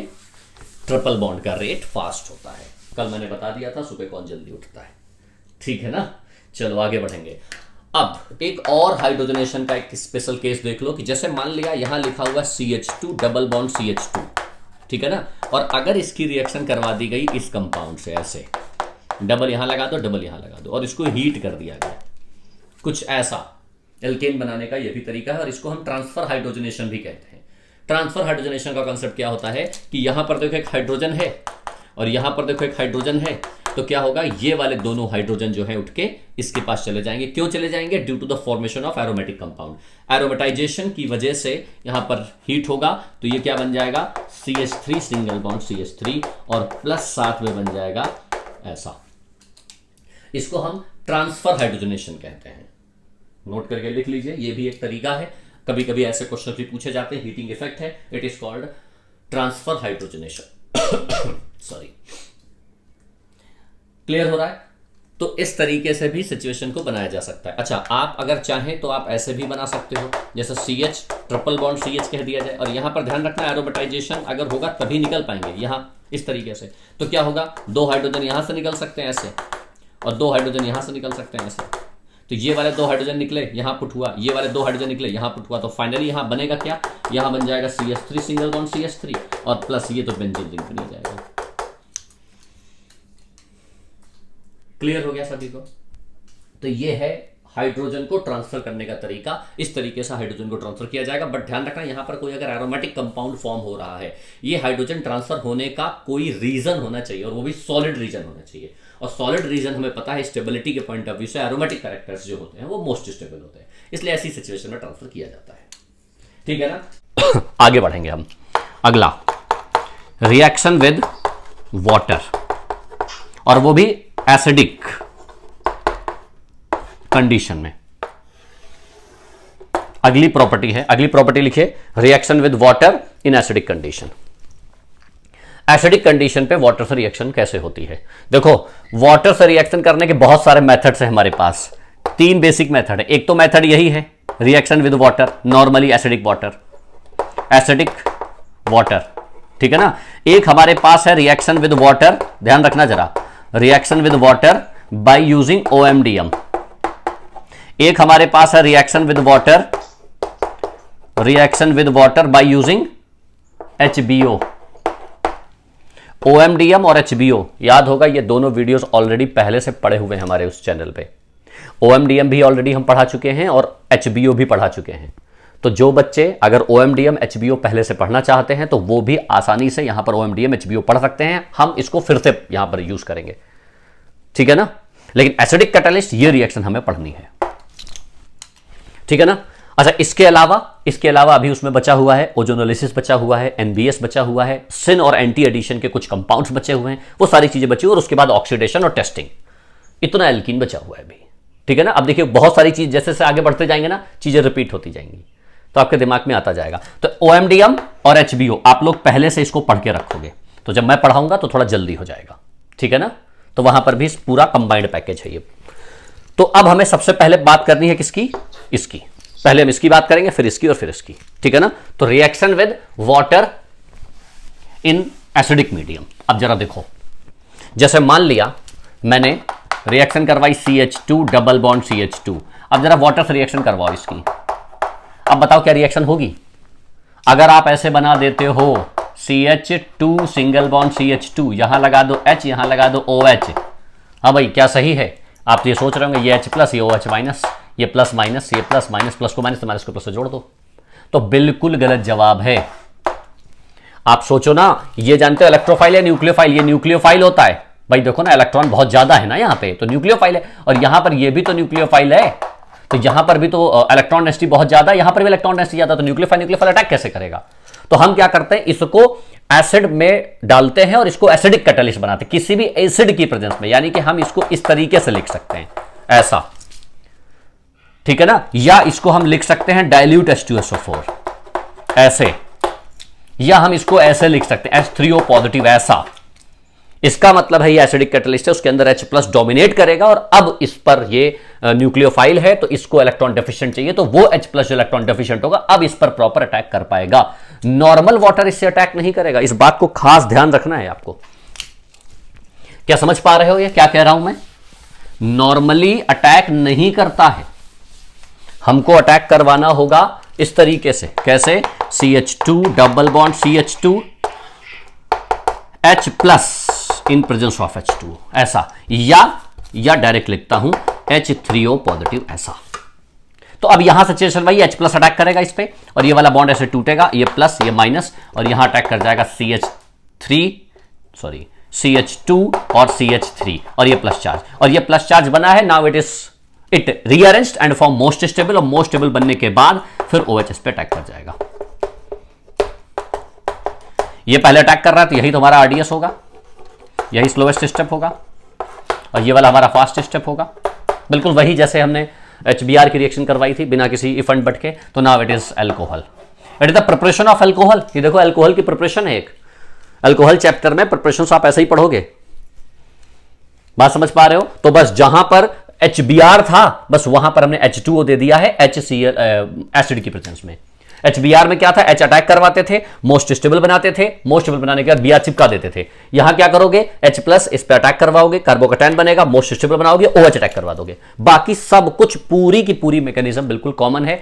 इस पर बेस्ड हम आपको बहुत सारे क्वेश्चंस देंगे और लास्ट टर्न पर हमने एक DPP आपको दी थी, ठीक है ना, उसका सोल्यूशन इसके साथ हम अपलोड करेंगे। आपको अगर उसका सोल्यूशन देखना है तो आप उसका सोल्यूशन देख सकते हो और इस पर बेस्ड हम सारी चीजें कवर करेंगे। और ध्यान रखना है, मैं सारे lectures as it is continue करूंगा और आप लोगों से हम्बल रिक्वेस्ट है, एल्कीन और एल्काइन पूरी तरह से अच्छे से रिवाइज कर लीजिएगा। एक एक वीडियो को अच्छे से आप एज इट इज जैसे क्लासेस चल रही वैसे देखते रहोगे, ठीक है ना। ये सारी की सारी चीजें वैसे ही देखोगे, आप छोड़ोगे नहीं, एल्काइन तक की, ठीक है ना। नेक्स्ट टर्न पर हम आगे बढ़ेंगे और आगे के कॉन्सेप्ट्स में समझेंगे कि मैकेनिज्म किस तरीके से हो रही है। Thank you.